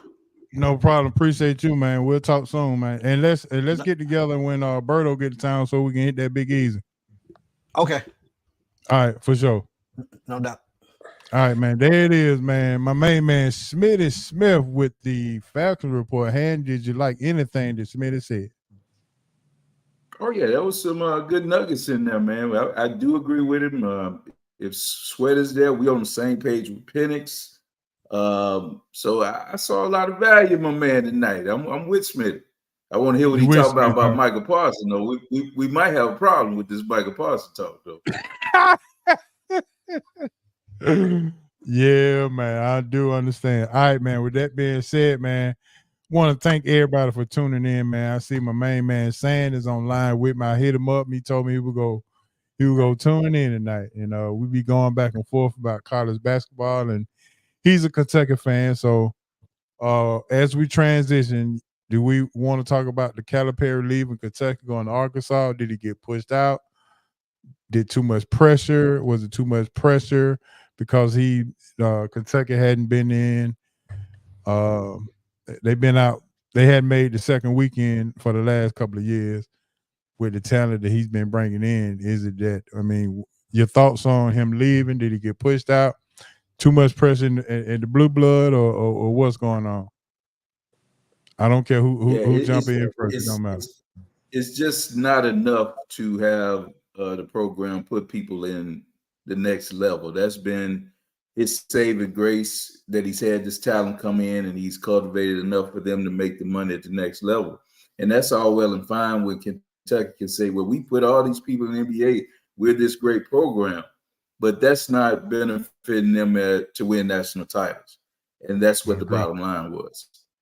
Without winning the national title, all that stuff is fine. You put all the pictures on the wall of all these recruits that are, you have this line of the succession of people that make the next level, but that didn't do it. Especially when you see Duke take your blueprint of taking the one and dones and win titles, and continued on until K got out of there. But it just wasn't enough. That pressure in that situation. Now the person coming in behind him, I think it's a good time to come in behind him because he's leaving on a point where he didn't win the right way. He didn't win the right thing. He didn't win the national title. So them getting him out of there to find somebody, hey, it is what it is. And that's the nature of the business. His goal may have been to, like he said, make a lot of millionaires and make kids have futures and all that thing. But that's not what did you use the term when you talked about Duke the other week? He said that's not the standard. The standard at Kentucky is to win titles. Yeah, and that the standard is not make millionaires, but to hang banners, and he hadn't done that in a long time. Exactly. Yeah. So to that point, before you go, Bob, to that point, I was going to ask you: isn't me talking about in the way that I'm asking Shire to get better? Isn't that saying the same thing when I say, if I said, well, at least the Cowboys made the playoffs, but they true went out Cowboy in the first fan round. Like myself, it ain't enough. Yeah, it's not enough. That's all I was saying. It just that's right. Going to the Elite Eight is not enough for me because that's not the standard that you set. Right, but see your point about your people is you have a recent history of winning that title. It's been a long time for the Cowboys. There's generations now that hadn't seen the Cowboys win a championship, and so that fan base right now, they're rabid, and we're always the talk, whether we win, lose, or draw. Anything that said Cowboy fan is a lightning rod. You'll see the shows light up, because the fan base is still rabid. Even though, like I said, it's that long wait between titles. We hadn't had a title in Emmitt Smith days, so it's a long time.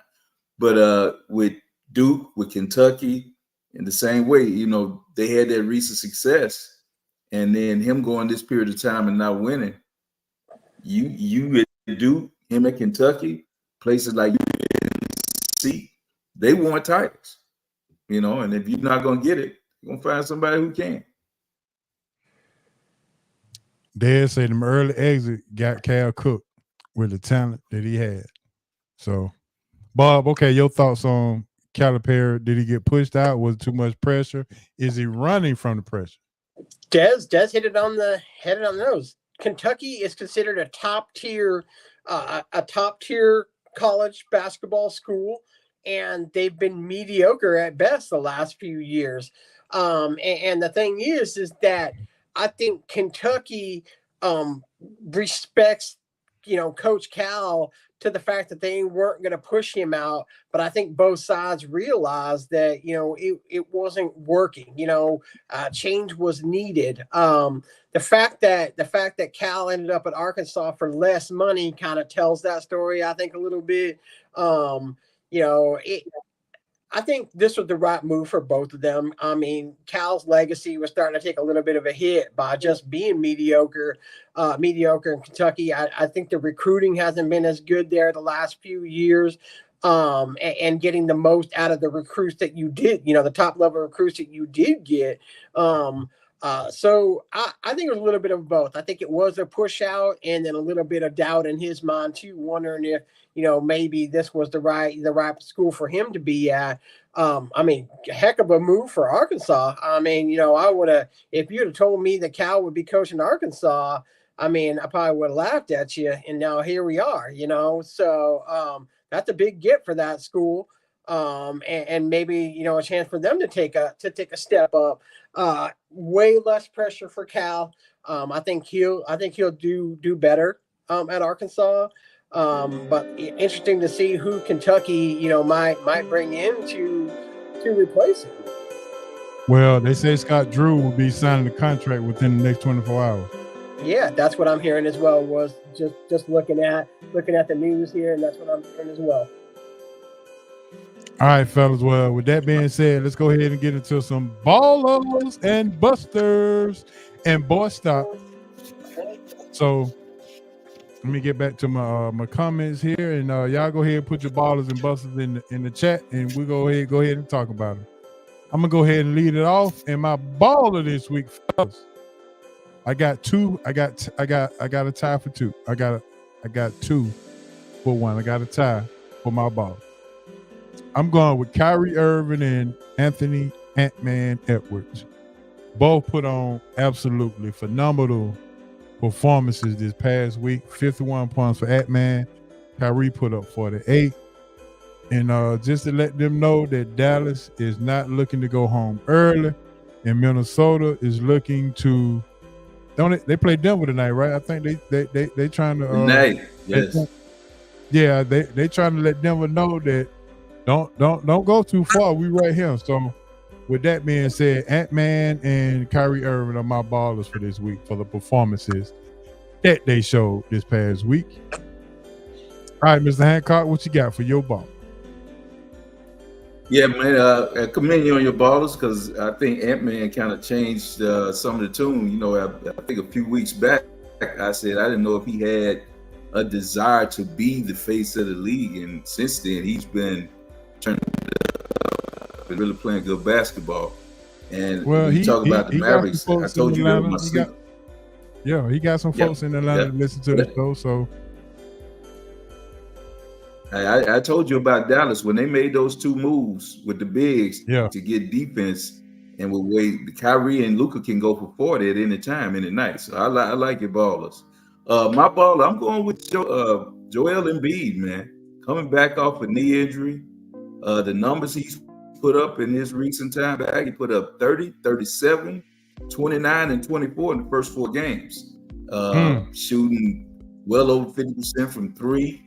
4 for 9 in one game, 2 for 2 in another, 3 for 6 in one. His assists are up.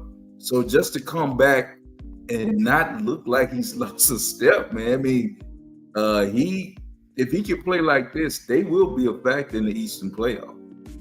So Eastern Conference. So just watching him do the things he's doing, the only true big guy we got in the East is he.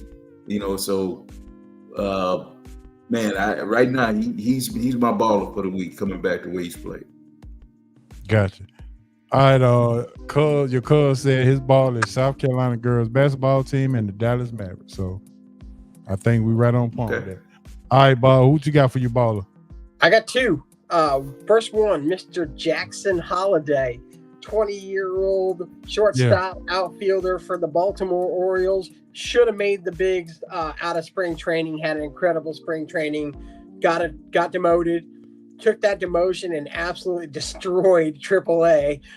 In fact, that Baltimore Orioles AAA squad might be the best AAA squad I've ever seen assembled offensively of all time. But he got called up. He's starting today.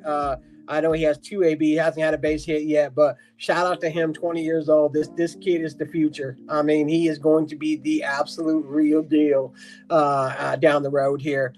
My second baller is going to be Mr. Dwayne The Rock Johnson. Handled a couple nights of WrestleMania weekend last weekend, and today took a fat $9.7 million payout for 5 months worth of work. Part of his contract with his ownership of TKO Sports was as long as he went through with both nights of WrestleMania and the build up to WrestleMania, he would have vetted stock options. And today they vetted at $9.7 million. That's not a bad gig. Not a bad gig for a couple nights of WrestleMania. Yeah, I agree. I dare say his ball is Ashlyn Watkins for South Carolina, coming off the bench with 19 boards in the semifinal game. She changed the game. That's a good baller. She changed that whole entire game. Yeah, I agree. So those were the ballers. All right, now it's time for the busters. And I love these busters. And just like I had 2 ballers, I got 2 busters. And since Kyrie Irving was my baller, my buster is going to be Stephen A. Smith and Shaquille O'Neal, giving Dallas and Kyrie Irving a backhanded compliment after they had roasted and toasted Kyrie Irving for not living up to their expectations. Not his expectations, but their expectations. Killed him in the media. And now they want to sing his praises all night long, saying that Dallas is the team to watch, and because it's Kyrie Irving go ball like this and this and that, and just all this talk. But I hadn't heard an apology yet from neither one of them. So those are my 2 busters. No, all this backhanded compliments with no apology. Man, go ahead and keep that, busters. But those 2 are my busters. All right, Mr. Hancock, what you got? Well, my buster, and my cousin's not going to like this. My buster has to be the Los Angeles Clippers tonight. They're sitting all 3 of their guys in one of the biggest games that they're going to be playing tonight. They're sitting Harden, they're sitting Leonard, and they're sitting PG-13. So we'll see what happens with that. And there's a possibility they might even sit Westbrook. So this load management, I was looking forward to this game tonight because this was a big one coming up. So they get my bust tonight. Okay, I think he was right on point with you. Oh, he said it too, huh? Yeah. Oh, you talking about something else. For different reasons, but yeah. Same buster, gotcha. But different reason. All right, Mr. Ball, what you got for your busters? I'm about to turn the crowd against me here. My buster is Tiger Woods. I don't want to see Tiger at the Masters. I'm hating this downtrend of who I consider to be the greatest athlete of my time and one of my favorite athletes of all time. I hate seeing him play on the golf course now. I don't want it to end like this for him. And I hate him going out there and struggling every single time. And so he's my buster for saying that he's going to play in the Masters this week, because I just want him to retire and be the greatest golfer that ever lived, not this shell of what he is. And, him, withdrawing, he had the perfect time. The last time he won the Masters would have been the absolute best time for him to walk away and with nothing left to prove. And it saddens me to see this version of him, knowing that he is the greatest athlete golfer of my time. Well, you want to Bob, I kind of echo what you said on that. I really kind of agree with you. It's like he would have gone out like a Marilyn Monroe, and that, I'm kind of putting 2 to 2 together. Marilyn Monroe dying at the age she is, you just knew her beauty, in that time. So you didn't see her get to be an old lady where she fell off. And Tiger kind of is tarnishing what we had. And I agree with you, man. He was dominant. And for him to be going out now, not even a shell of himself, I agree. It's hard to watch, when the greats. So the same thing I saw with Mike Tyson. Tyson was so dominant in the ring, and then coming back in those last fights and not living up to what we saw the guy coming out with the towel over his head, the no socks, just coming out, killing people, knocking people out. You just kind of want them to go out and you kind of remember them in that way. So I kind of agree. I know what you're saying with Tiger. It is a hard watch. Okay, we ain't got no more busters in the chat line, but now it's time for our boy stop. Okay, my boy stop is going to be rather lengthy. Well, not too lengthy, but my boy stop this week is going to be the media. The media, whoever covered the college basketball championship game, Dawn Staley in South Carolina went undefeated. But here we go at the end of the game watching Caitlin Clark go to the locker room, panned in on Caitlin Clark going to the locker room, and it continues on the next day talking about what kind of career Caitlin Clark had and what would she do in the WNBA. And Dawn Staley and South Carolina girls just went undefeated, and they not even the lead story. So, for the media who continues to cover the girls and the women's, now you probably see why there is no entry. HO, when they walk by their little trophy cabinet in South Carolina with their little white handkerchief and they wipe down that little national championship trophy, they don't give a dang who the heck who the media is talking about. It's in their hands. They know who the best team in the NCAA women was this year.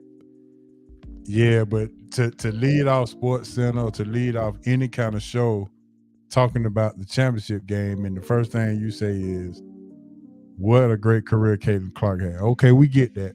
But this team right here went undefeated, and they lost 5 starters and 6 players, and they revamped their whole team. Yeah, but South Carolina women's basketball didn't pay ESPN's bills during this or any of those television contracts bills when it came down to the viewership of the women's tournament. And that's why she got her and Angel and all them got the 1-on-1 treatment this year, because they brought the ratings. South Carolina didn't bring the ratings. I hear what you're saying, though. They got zero love for an undefeated team. Like I said, I didn't even know they were undefeated. Yeah, that's a tough one for me. So that's my boy stop. I'm gonna get off my soapbox, but that's my boy stop.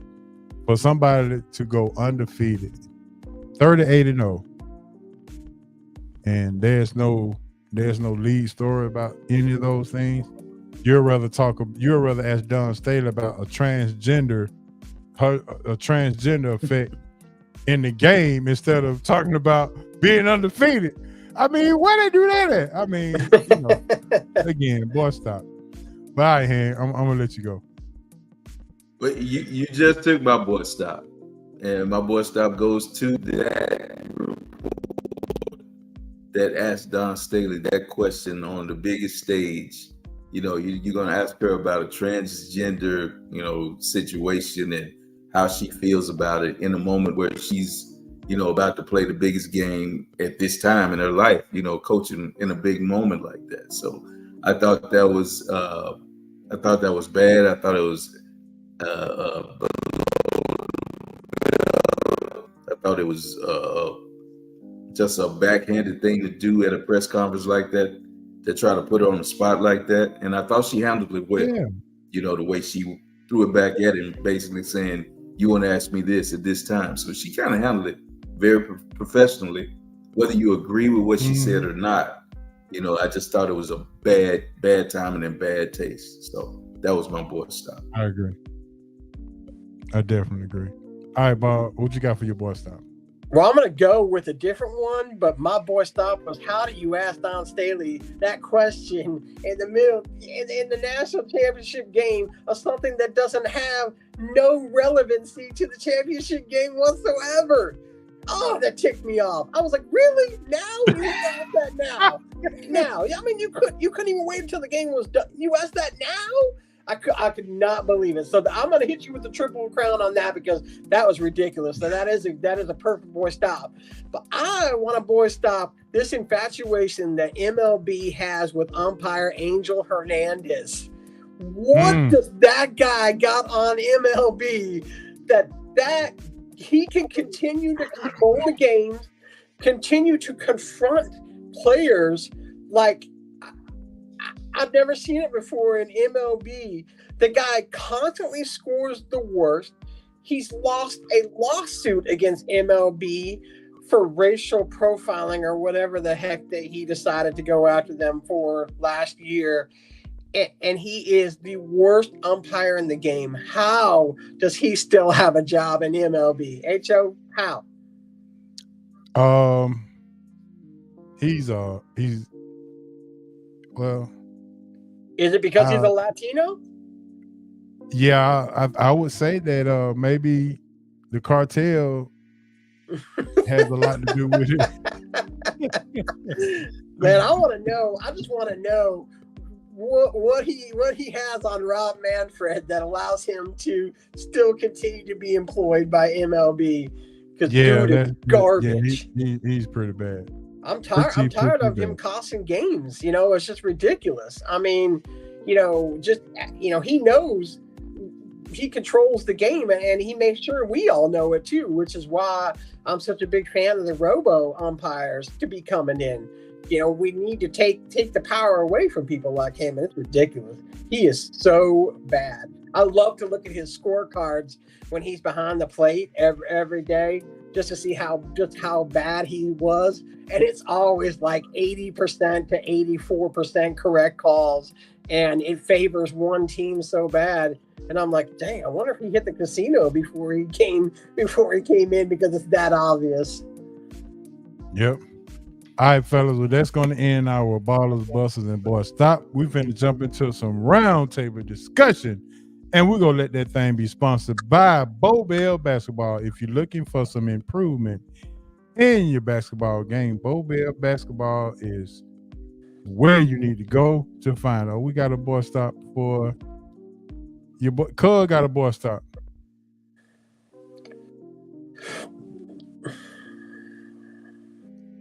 Anybody agree? Yeah, 100% agree. I absolutely.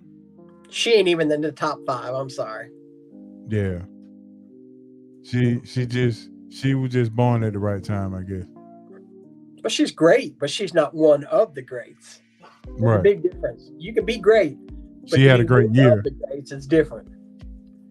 Yeah, it's easy to be great when you got the hype machine behind you. Yeah. Great marketing, great all that. But all right, man, again, the roundtable discussion is sponsored by Bow Bell. Go to CoachBowBell.com for more information. Bow Bell North, South, and Midtown. Fellas, roundtable discussion. My first question, and we're going to get into it. We're going to talk a little NBA. Was Doc Rivers the right move for the Milwaukee Bucks? And we're going to let you start out with that one. It sure does not seem so big on me. I don't think you make a change when your guy was your coach was winning. He was 30 and 13 or whatever he was at the time. As you can see, he was going to be the coach for the All-Star game because his team was leading the conference in wins. And it's bigger than that. It had to be Giannis had to be the one to make this decision. Let's be honest with you. But I don't know if Giannis, sometimes it's better not to let the players run your team. We can say on the documentary of the Bulls when they talk about Krause and how they didn't like him or whatever, but he guided that team to 6 championships. So he was doing something right. So sometimes you have to let management be management. And I just don't think that let Giannis be the GM was the right call in this situation. I don't think Doc won with talent in Boston. When you look at what he did with KG, Paul Pierce, Ray Allen, and the squad he had, it was hard to lose that and mess that up. But honestly, you look at what happened with the Clippers and wherever else he's been, and he's been the guy with some talented teams. They haven't lived up to expectations, and I think the Bucks are going to go right down in the same way as a team that won't make it, probably past the second round if they don't fly out in the first round. So no, I don't think it was the right move. I can't say, I don't know if the game passed him by. I don't know what you say on it. He doesn't seem to be a good coach. And you can see by some of the former players that have played for him, they come out against him and nobody really defends him. You don't even hear KG and Paul Pierce defend him in that way. So if the guys you want a title with don't go, to the mat for you, that says a lot. Yeah, and do you remember when Doc Rivers was the hottest name in coaching at one point? Oh, without a doubt, yes. All right, Bob, your thoughts on Doc Rivers? Was that the right move for Milwaukee Bucks? Definitely not the right move. I mean, how long are we going to give Doc Rivers the 2008 Hall Pass? I mean, what has he won since 2008? Absolutely nothing. I mean, and the 2008 Hall Pass is that you had three of the greats in the NBA all on the same squad. Yeah, I don't get the hype on Doc Rivers. I mean, all that he's proven to me is that is that he is able to weasel his way onto really, really good teams as a coach, but do nothing with the talent that is put before him. And I think we're going to see the same thing this year. I mean, they were able to dodge a massive bullet with Giannis not being hurt worse than it looked on TV. So they definitely dodged a bullet there. But yeah, I just don't get the hype on Doc Rivers. I mean, find me a winner. That's the thing. If you're going to replace a coach who's already in first place in that conference, it's got to be someone that's head over heels better than what you already have. Doc Rivers is not head over heels better than what you already had. I did not understand that move when it was made, and I don't understand that move now. So yeah, definitely not. I figured they'll go because they've got the talent. They'll go. They're not going to be like a one and done, but they definitely aren't a championship team in the East. That's for sure. Yeah, Marty said for some reason Doc has the worst luck with good teams. Milwaukee should have never went that way. And I'm not sure they might be one and done, Bob. They might be one and done, but especially if Giannis is not able to get back and be at full strength or somewhere near, they might be. Well, it just doesn't. The other thing they got going against them is, to me, and I don't know if y'all noticed this, but it just seemed like Dame just has no interest in Milwaukee whatsoever. He's already plotting his next move out. And I felt that way all year long, that there's that comfort level between him and Giannis just never was there. He's always seemed distracted, like he knows that this is a one and done with Milwaukee. All he's ever done is really say how boring the city is. He has no interest in being there. And I think he realized that that's not a title team, and the whole reason he left Portland was because he wants a title. Yeah. I don't think this was a match made in heaven. You brought a guy in that took away so much defense by losing Drew Holiday. Your whole playing personality is gone now. The guy that you used to put on the best score is gone. So now you're playing a different way. You thought that bringing in Dame would give you that score at the end of games, but that's fine to have a closer. But what does a closer do? You guys are baseball guys. Closers come in and finish games where you have the lead. Well, if you can't get the lead, there's no use in having a closer. They have an issue because they don't have a stopper anymore. They're playing a different way. And the other thing about Dame, I think what I read today was that his divorce was finalized. So he's been going through some off-court issues with some family matters that have, and I know he's a professional, but hey, when your personal life bothers you also, it can affect your game on the court. So I think some of that has to do with it also. So I'll give him a little leeway there. You never know what mental stress or strife that's had on him. But when they pay you all that money, you're supposed to be a professional and move past it. So, it is what it is. Bob, did I read on Twitter that Drew Holiday just signed an extension with Boston? For 4 years, I think 130 million, or almost close to 130 million. Good for him. I mean, he's deserved it. I mean, he won't get the love like the bigger names do, but he has been a massive part for the Celtics' success this year. Yeah. So with that being said, let's go to our next question. Hancock, you're not gonna like this, but guess who played tonight for the Hawks? I saw Trey. Trey got 9 points in the half. Got 9 points at halftime, and broke the 3-point record as well. But anyway, my next question: would you play Trey if cleared? Well, I guess that's not really a question now. Not a question anymore. And man, you talked about this. Man, you talked about this as right. If they don't play him, that's the signal of what they plan on doing moving forward. But now that he's playing, what does that say? That says that they're not sure about the direction to go all in with DeJounte. I mean, they're going to evaluate this whole thing, and that's to me what it was. You're going to evaluate which way you're going to go, because I don't think they play together here next year. So now you're making a decision on which guy you're going to keep and build around.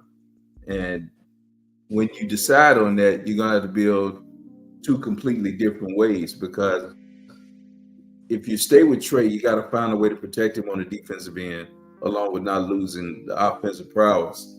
So I don't know how you build in that way, but you're going to have to do it in some form or manner, the way Golden State did or do with Steph Curry. If you go with DeJounte, then you're going to go a different way, probably moving out Capella and bringing in more of a wing player, and doing something else. I think at least with Capella, if somebody gets to the rim getting old, they can kind of defend the back and extend your defense. So I don't know. They have to build a little different way. I don't know how they're going to do it, but I think the die was cast with Trey coming back. They're not sold on what they were doing with DeJounte Murray. Are you surprised? Not really, because they kind of floundered. It looks like they were, every time it looked like they were taking steps forward, and this might be a way they should go. They would lose, or they wouldn't quite live up to what they were doing. You saw flashes and you saw some building, but nothing enough really to say, okay, this is going to be something we'll establish and move forward. So I'm not really surprised. I'm not disappointed. It's just kind of what I expected. I thought this was a good enough sample size to see what you would look like without Trey. So I think they got the picture now. Maybe they're still undecided, but I think they got a little bit more a clarity of what to expect without him in the lineup. Well, guess who's not playing tonight? DeJounte. He's not playing tonight. BJ. Murray not playing tonight. Well, he hadn't entered the game yet. So he's not playing tonight. And Trey is 5 for 5 with 14 points. He has a plus minus of 18, which is second on the team right now in the game. So Trey has come back and have missed a shot. He's 5 for 5 from the line, 2 for 2 from 3, and 2 for 2 at the free throw line as well. But don't forget the biggest line, 9 and assists. 9 assists. And the ball is in his hand. 9 assists. Yep, he's got for the Hawks to be successful with him. Yeah, he's got to spread the ball movement has to be there. You avoid the thing with Trey is that if you keep him from making the bad decision shots, which frees up the fast break for the other team, and just have him, making shots and then spreading the ball around to the rest of his teammates. There's enough scorers on the Hawks team for the Hawks to run. I mean, the thing is that how many years are we going to give Trey to be that guy that can spread the ball around to get his teammates involved? he ain't shown us yet. I mean, and that's my thing is that you've heard me say before, when is it time to move on? And we're getting close to that time for me. I mean, it's just it ain't working here, and I don't know why, because he's a talented basketball player. But whatever systems that they keep bringing in here in Atlanta, whatever coaches they keep bringing in here, it always ends up just being the same thing. We're just what we are. We're a number 7, a number 8 seed with him, and it's not showing that we're ever going to be anything better with him. All right, fellas, we're going to jump on to the next thing. He's averaging. Go ahead. Go ahead, Big Hum. We can move on. Go ahead. 79-65. Hawks are up and they're winning. So yeah, with that being said, speaking of basketball, I got some basketball question of the days for you guys in hand. I think me and you had talked about this before, so I'm just gonna bring it up again. Which celebrity athlete or celebrity has casted a shadow that is too big for their kids to walk in? And I got some names for you. Muhammad Ali, Tiger Woods, Michael Jordan, LeBron James, Carmelo, Lala Anthony, Michelle, and Barack Obama, or other. Well, I think pretty much all of them, all the kids. I'm sorry. All the kids could probably attain at least some sort of what their parents did. I don't know about the Obama situation. I don't know if they can be president, but at least the others can do something what they can. Okay. But as far as Serena shadow, man, Serena, yeah, it's gonna be tough. It's gonna be tough. Okay, go ahead. All right, go ahead. I mean, some of the guys that you talked about are arguably the best ever in their sport. When you talk about what Tiger did, I know there's some Jack Nicklaus guys out there or whatever. I call Jack Nicklaus at the end of his career, so I can't hear say how great he was when he was young, but I've seen the footage. But I saw Tiger's whole career, and to me, just watching him play, he's the greatest golfer I've ever seen. I still got to say, to me, Mike is the best basketball player I've ever seen. Ali, arguably the greatest boxer. So to their kids, good luck. Even LeBron, especially. The thing about LeBron's shadow is that in this age, he's in the social media age, to where he's in everybody's phone. Yes. So that's the biggest thing, that there's so much reach that you have with the social media age. There's no way Bronny can live up to it. Bronny would have had to, I agree with Bob, that maybe if he played another sport or was a mass murderer or something like that, his name would probably be bigger. But other than that, trying to be a basketball player with your dad as LeBron James, there's no way. And the thing about the Michael Jordan, and this is what I will say about Mike, yeah, he caught maybe tail end social media, but his shoe and his brand will live forever. So his sons will never, ever be able to outshine that. His kids have never even seen Michael Jordan bounce a basketball, but they're wearing his shoes. In every genre, everything you talk about, Jordan brand, that Jumpman is on something. It even transcends other sports. In football, you see the logo. In baseball, you see the logo. So I think, to me, still, even though we talk about the social media, I don't think anyone will ever be able to outshine what Jordan's brand will do for him. So you're going with Jordan? Can you give me a top 3 then? I got to go with Jordan because of just so I do. Like I said, social media is big, and that helps with fun. But that Jordan name and Jordan brand they'll never live up to that. Okay. All right, Bob, what you got? Hancock hit it on the head. I mean, the social media age puts so much pressure on Bronny that it's impossible for him to ever live up to. I mean, it don't matter if he was the next LeBron coming out of college. You can never live up to that because people are always judging you online.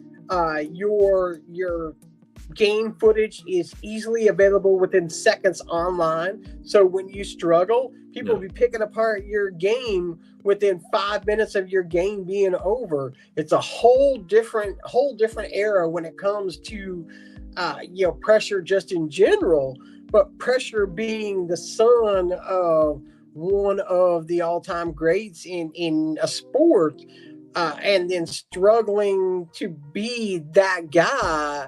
I mean, you have to put Bronny at the top of the list. I mean, the one thing about Jordan's, kids were they quickly realized that they weren't going to be able to live up to his shadow, and were able to step away from the game on their own terms, knowing that it wasn't worth the pressure of having to live up to them because they knew they couldn't. I mean, and I think, honestly, I think we're going to find that, with Bronny down the line is that eventually the comparisons, why aren't you like him?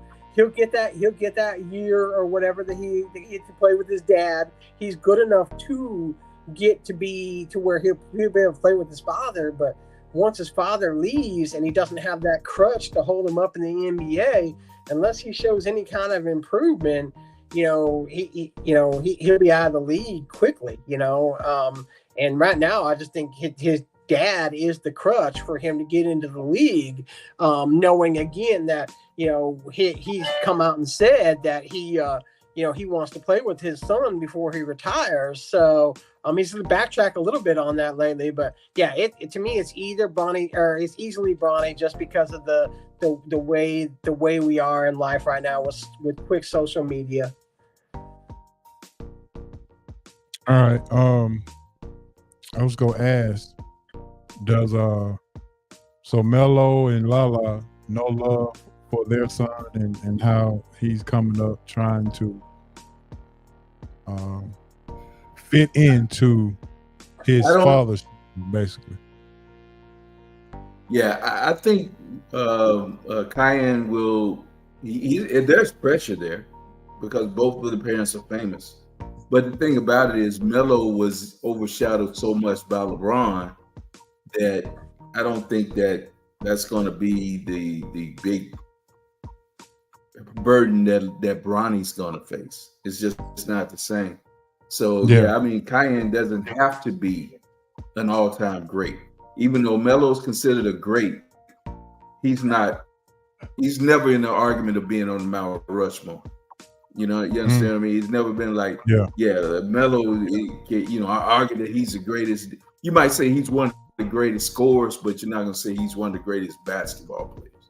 And you're not going to argue that Lala. What are you going to say? She's the greatest DJ or greatest actress? Nah, she's famous. She's beautiful, but he's not. He's not an actress, nor is he beautiful. So you have to worry about that. But yeah, he's going to be compared to his dad all the time. Don't get me wrong. But the shadow won't be like the deal that LeBron Jr. is going to face or is facing.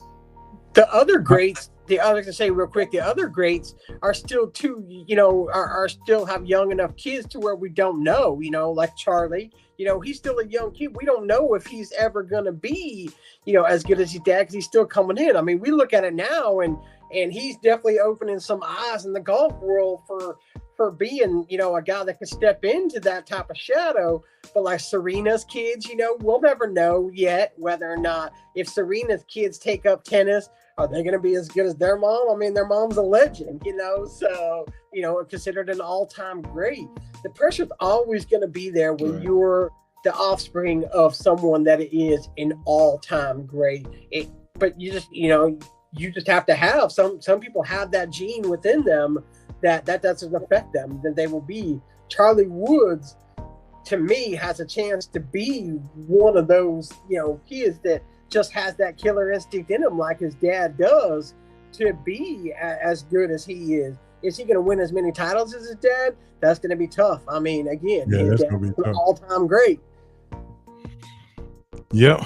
And I'm pretty sure that's what he's going to be judged on, that, unfortunately. My next question is this, and you going to like this, guys. Let's say, well, Hancock, you do have a son, but let's just say your son is a top 3 basketball player in the nation. He can sign with any school in the world, preferably Duke. But anyway, he's already got an NIL deal for about $1 million. The other option is he can go to Overtime Elite. No school, no classes, just work out all day and play basketball for $100,000 a year. Which option are you going to push your son to? All right, if I'm going first, the first thing I got to do is I'm going to be realistic, and I'm going to look and say, is my son Bronny James talent? Where I look at him and say, yeah, you could probably be a journeyman NBA player, maybe be in the league 4 years. Or am I talking about Victor Wembanyama?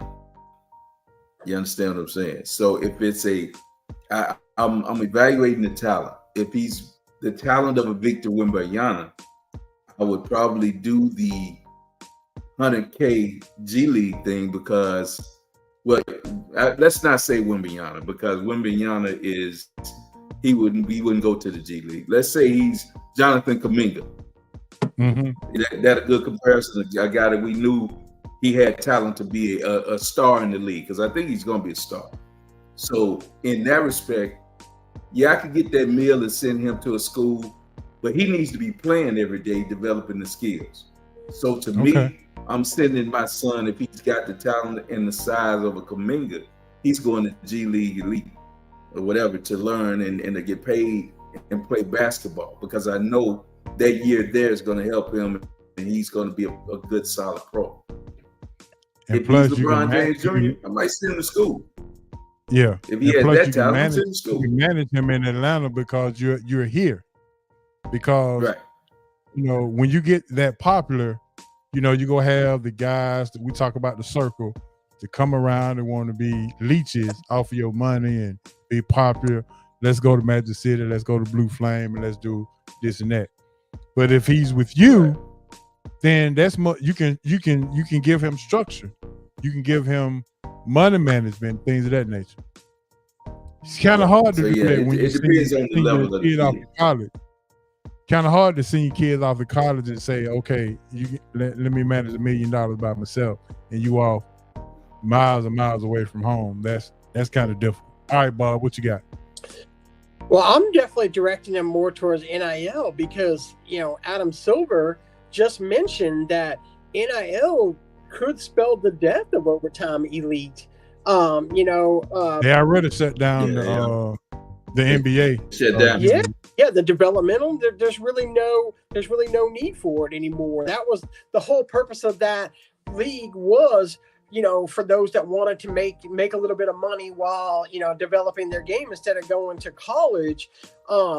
But I think you always got to look at, family situation as well. And a lot of it is that, a lot of those guys took those developmental deals because that they needed money for the family. Now NIL changes that whole game. Again, now you're seeing, kids that maybe 4 or 5 years ago might have took a deal like that to get in the NBA.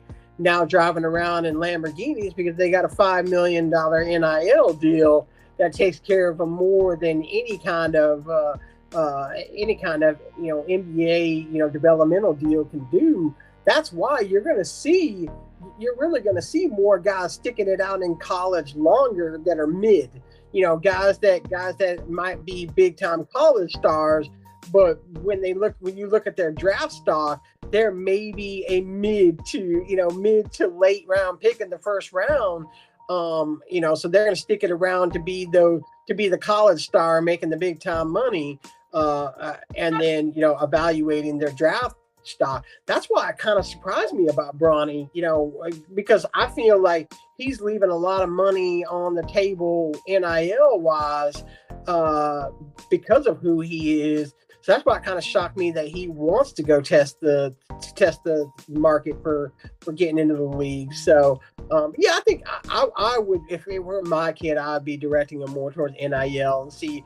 But it all depends on how good you are. I mean, again, if you aren't good enough to really be in that upper tier at NIL, then your better bet may be to go to the NBA and learn that way, or even play overseas. I mean, the overseas game seems to get a lot of people NBA ready. Yeah, and that's one reason I was saying that was Lou Will. I heard an interview today, and you know how big a star Lou was coming out of high school, and he was just like, there was no way I was going to be going to college, and he was saying if he would have been presented that option to play for something like Overtime Elite. Now, I was basing all this conversation on if they were still in there. I know they're done and whatever, but if it was still going like it is, I don't know how the NIL or whatever's going. I know there's going to be different avenues for kids to play that just don't want to deal with college. I know there's still going to be options for them. So we'll see that. But, based on what Lou said, I know there are kids like him out there, and college just ain't the way, for them. They know that they're going to play at the next level. And that's what I meant about judging the talent of the kid. I think that has a lot to do with it, on whether they're going to be ready for the league in a year or something. I don't know when you look at this college game, it's a whole different ball game than playing in the NBA. There's really no semblance of it other than they got a goal that's 10 feet high. They don't call the game the same way. They don't ref the game the same way. They don't run offenses. There's some principles, but as a whole, it's just a different game. So to me, I think I would put my kid in a way to where he would be getting ready for the next level. So that's why I say that other way. All right, my last one for the night, and then we can call it. And this is a what say you. Which is harder to do in sports? Hit a baseball, hit a home run coming 90 miles per hour, hit a half court shot, hit 10 free throws in a row, bowl a 300 game, bank a 8-ball in for the win in pool, or throw a 15-yard out pass to a receiver. Let me know if I need to read them again. To me, it's the baseball. I can't imagine hitting a little round thing coming at you at 90 miles an hour, and your brain has to have a reaction time of whatever how many seconds. Trey, it's easy. I've done it 8 times. It ain't that tough. Yeah. I think hitting a baseball is got to be one of the hardest things, because there ain't no guarantee that baseball coming at you straight either. I mean, someone can throw you I still hit a home finger. run. I still hit a home run, not just hit the ball. Yeah, it's easily a home run for me. I don't know, Bob. What you got? I think people hit home runs a lot too, but bowling 300 is a hell of a feat, Bob. And if you've done it 8 times, that's special. I mean, that's tough. Hey, my hat's off to you. You've done it 8 times. That's awesome feat. I've got 2. You should have said a hole in one also. Yeah, my bad. You should have said a hole in one also. Yeah, my bad. But man, I meant to do that. That's my 300 ring. Yo, Bob. That's what's up. That's awesome, Bob. Yeah, but you named some tough things, man. Because one thing about you, when you get in a batter's box and that ball is coming 90 miles an hour, first thing you gotta say, how much control does the pitcher have? So you know, like man, because reaction time. Think about that, man. That thing coming off that mound, man. That ball gets up there pretty quick. So you gotta be strong-willed. You gotta have a good eye. And you gotta be able to hit. So yeah, hitting the baseball, you know that's tough. Bowling 300, that's tough. I think I could bank in a shot from half court. I think I can do that, big homie. And I know I can throw a 15-yard out. All right, 15-yard out on timing though. 15-yard on out. timing. Yeah, I can hit that back step and throw. I can get that out there. Okay, I know I can get. Now you didn't say I was going against Lawrence Taylor and all those people. You said I could no. This is at a pro day. Oh, okay. You talking about it at the Underwear Olympics? Yeah, I can do that. Yeah, I can do that. I bet you I can hit it out there. But I'm just talking about that. As long as no pressure, you know, they're not coming. It's, off that edge, we cool. Yeah, unless you go let I the air can do that. back. Yeah, I can do that. 10 free throws in a I row. can get that out there.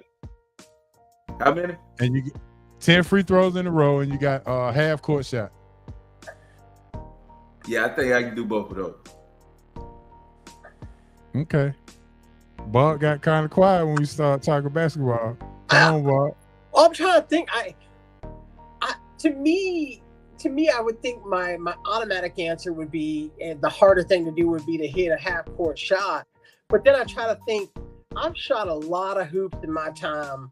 I don't think I've ever made 10 free throws in a row. So, I think 10 free throws in a row might be my answer.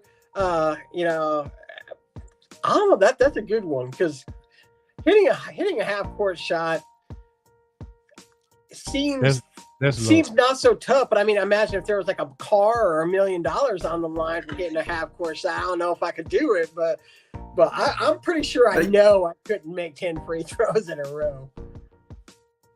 How many chances we got at the half court shot? You said just one shot? One shot. Oh, I mean, the odds are it wouldn't happen. Okay. Yeah. I was just saying, could I do it? I didn't know it was like stipulations of you got to do it. Well, one shot. Everything. Well, obviously the perfect game in bowling, you got it 13 tries. But yeah, okay. All right, which is the easiest to do? We said which is the harder, but which is the easiest? 15-yard pass. Yeah. Oh yeah, that's that too. The pass.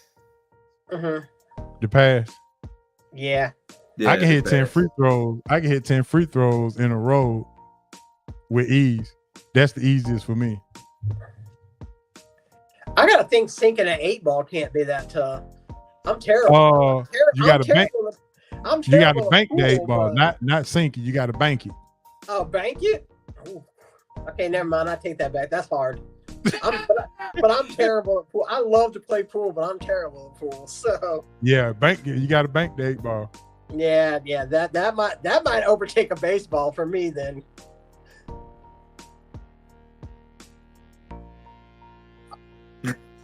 I hear that. There you go, Martin. I hear you, Martin. All right, this is it, I promise. Out of all the things that I named, how many actually can you do? I get that 15-yard out. I know I can do that. And I think I can hit 10 in a row free throws. Yeah. Rest of it, I'm gonna just that's about it, big homie. The half court shot would be luck. That would just be luck. Okay. In my younger days, I could have done the 10 free throws. Now, not a chance.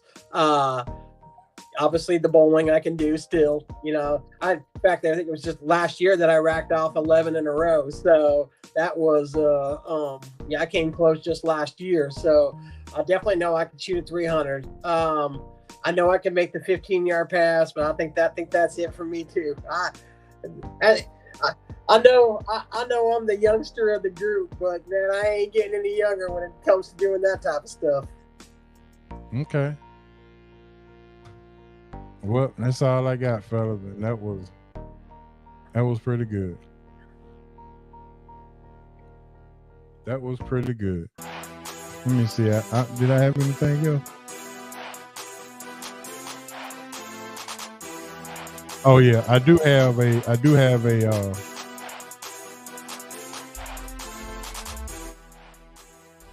I have a bold prediction. Bold prediction is if Bronny James does not go into the NBA and does not get a chance to play with his father, my bold prediction is LeBron James will buy the team in Las Vegas and draft his son to the team.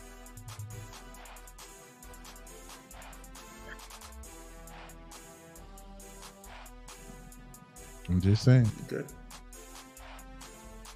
Could happen. I think. Yeah. HL, I'll go bolder than you. I say Okay.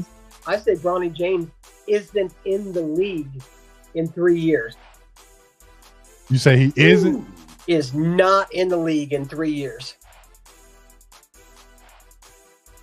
Man, Mark it. I don't know, Bob. I got a better chance of bowling 300 than him not being in the league in 3 years. Like I said, I think the I'll kid teach you can some play. tricks, my I man. just I'll think teach you some tricks. I think he can play. Like I said, the biggest issue is that, I know he has the talent of some of the players I see. So I think he'll be on the roster. And if you watched him play, his court vision and things that he does are there. I'm not worried about that. What I'm worried about is just that, it's the right situation. He has to be at the right team. Hey, where did everybody go? Y'all left me.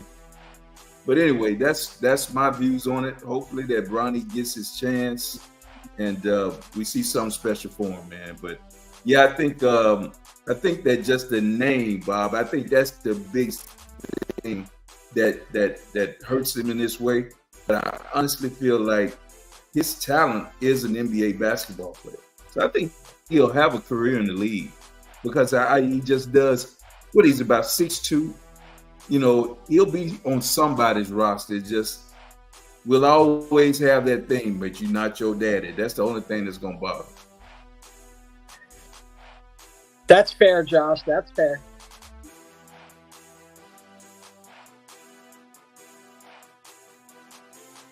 Okay. I hope he's wrong. Don't get me wrong. I'm rooting for him. I can't understand that type of pressure. That's why it's a bold. That's why it's a bold prediction and not a fact. Exactly. I feel you. All right. That's going to end it, man. Bob, go ahead and let everybody know where they can find you. I'm going to give you the first to get us up out of here. Find me mainly on the Twitter X machine at Bowling Bob. I just recently been posting about getting to meet the great Dale Murphy on Sunday. It was absolute dream come true for me. I'll never have another experience like it. Unbelievably great dude that made my entire Sunday of hanging out with him for 8 hours. So I'll talk about it a little bit up there. Always talking about Braves baseball. Hit me up, follow me, find me there. Let's talk. There you go. Dale Murphy was my favorite player growing up as a youngster. Back in the 70s, believe it or not. I've been a Braves fan since I was 5 years old. It was a dream come true, dude. I used to watch him on the Superstation down in Memphis all the time, big homie. He was always on the Superstation. Absolutely. Yep. Hey, man, listen. Shout out to you, Bob. Shout out to Hancock. Shout out to Smitty for coming through, giving us that breakdown for the draft. Shout out to everybody who tuned in tonight. Shout out to my main man, Sam, who tuned in tonight on YouTube, man. I appreciate it, man. And thanks for everybody who continue to rock with the SRT crew, man. We really appreciate it.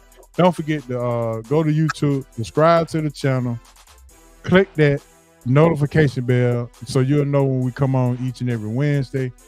And help us get through the YouTube universe. As Smith always say, man, go ahead and subscribe. We got like 9 new subscribers from last week to this week. So continue to help us grow the channel as we continue to do our thing each and every Wednesday. And that's all I got. What you got, Han? Your shout out?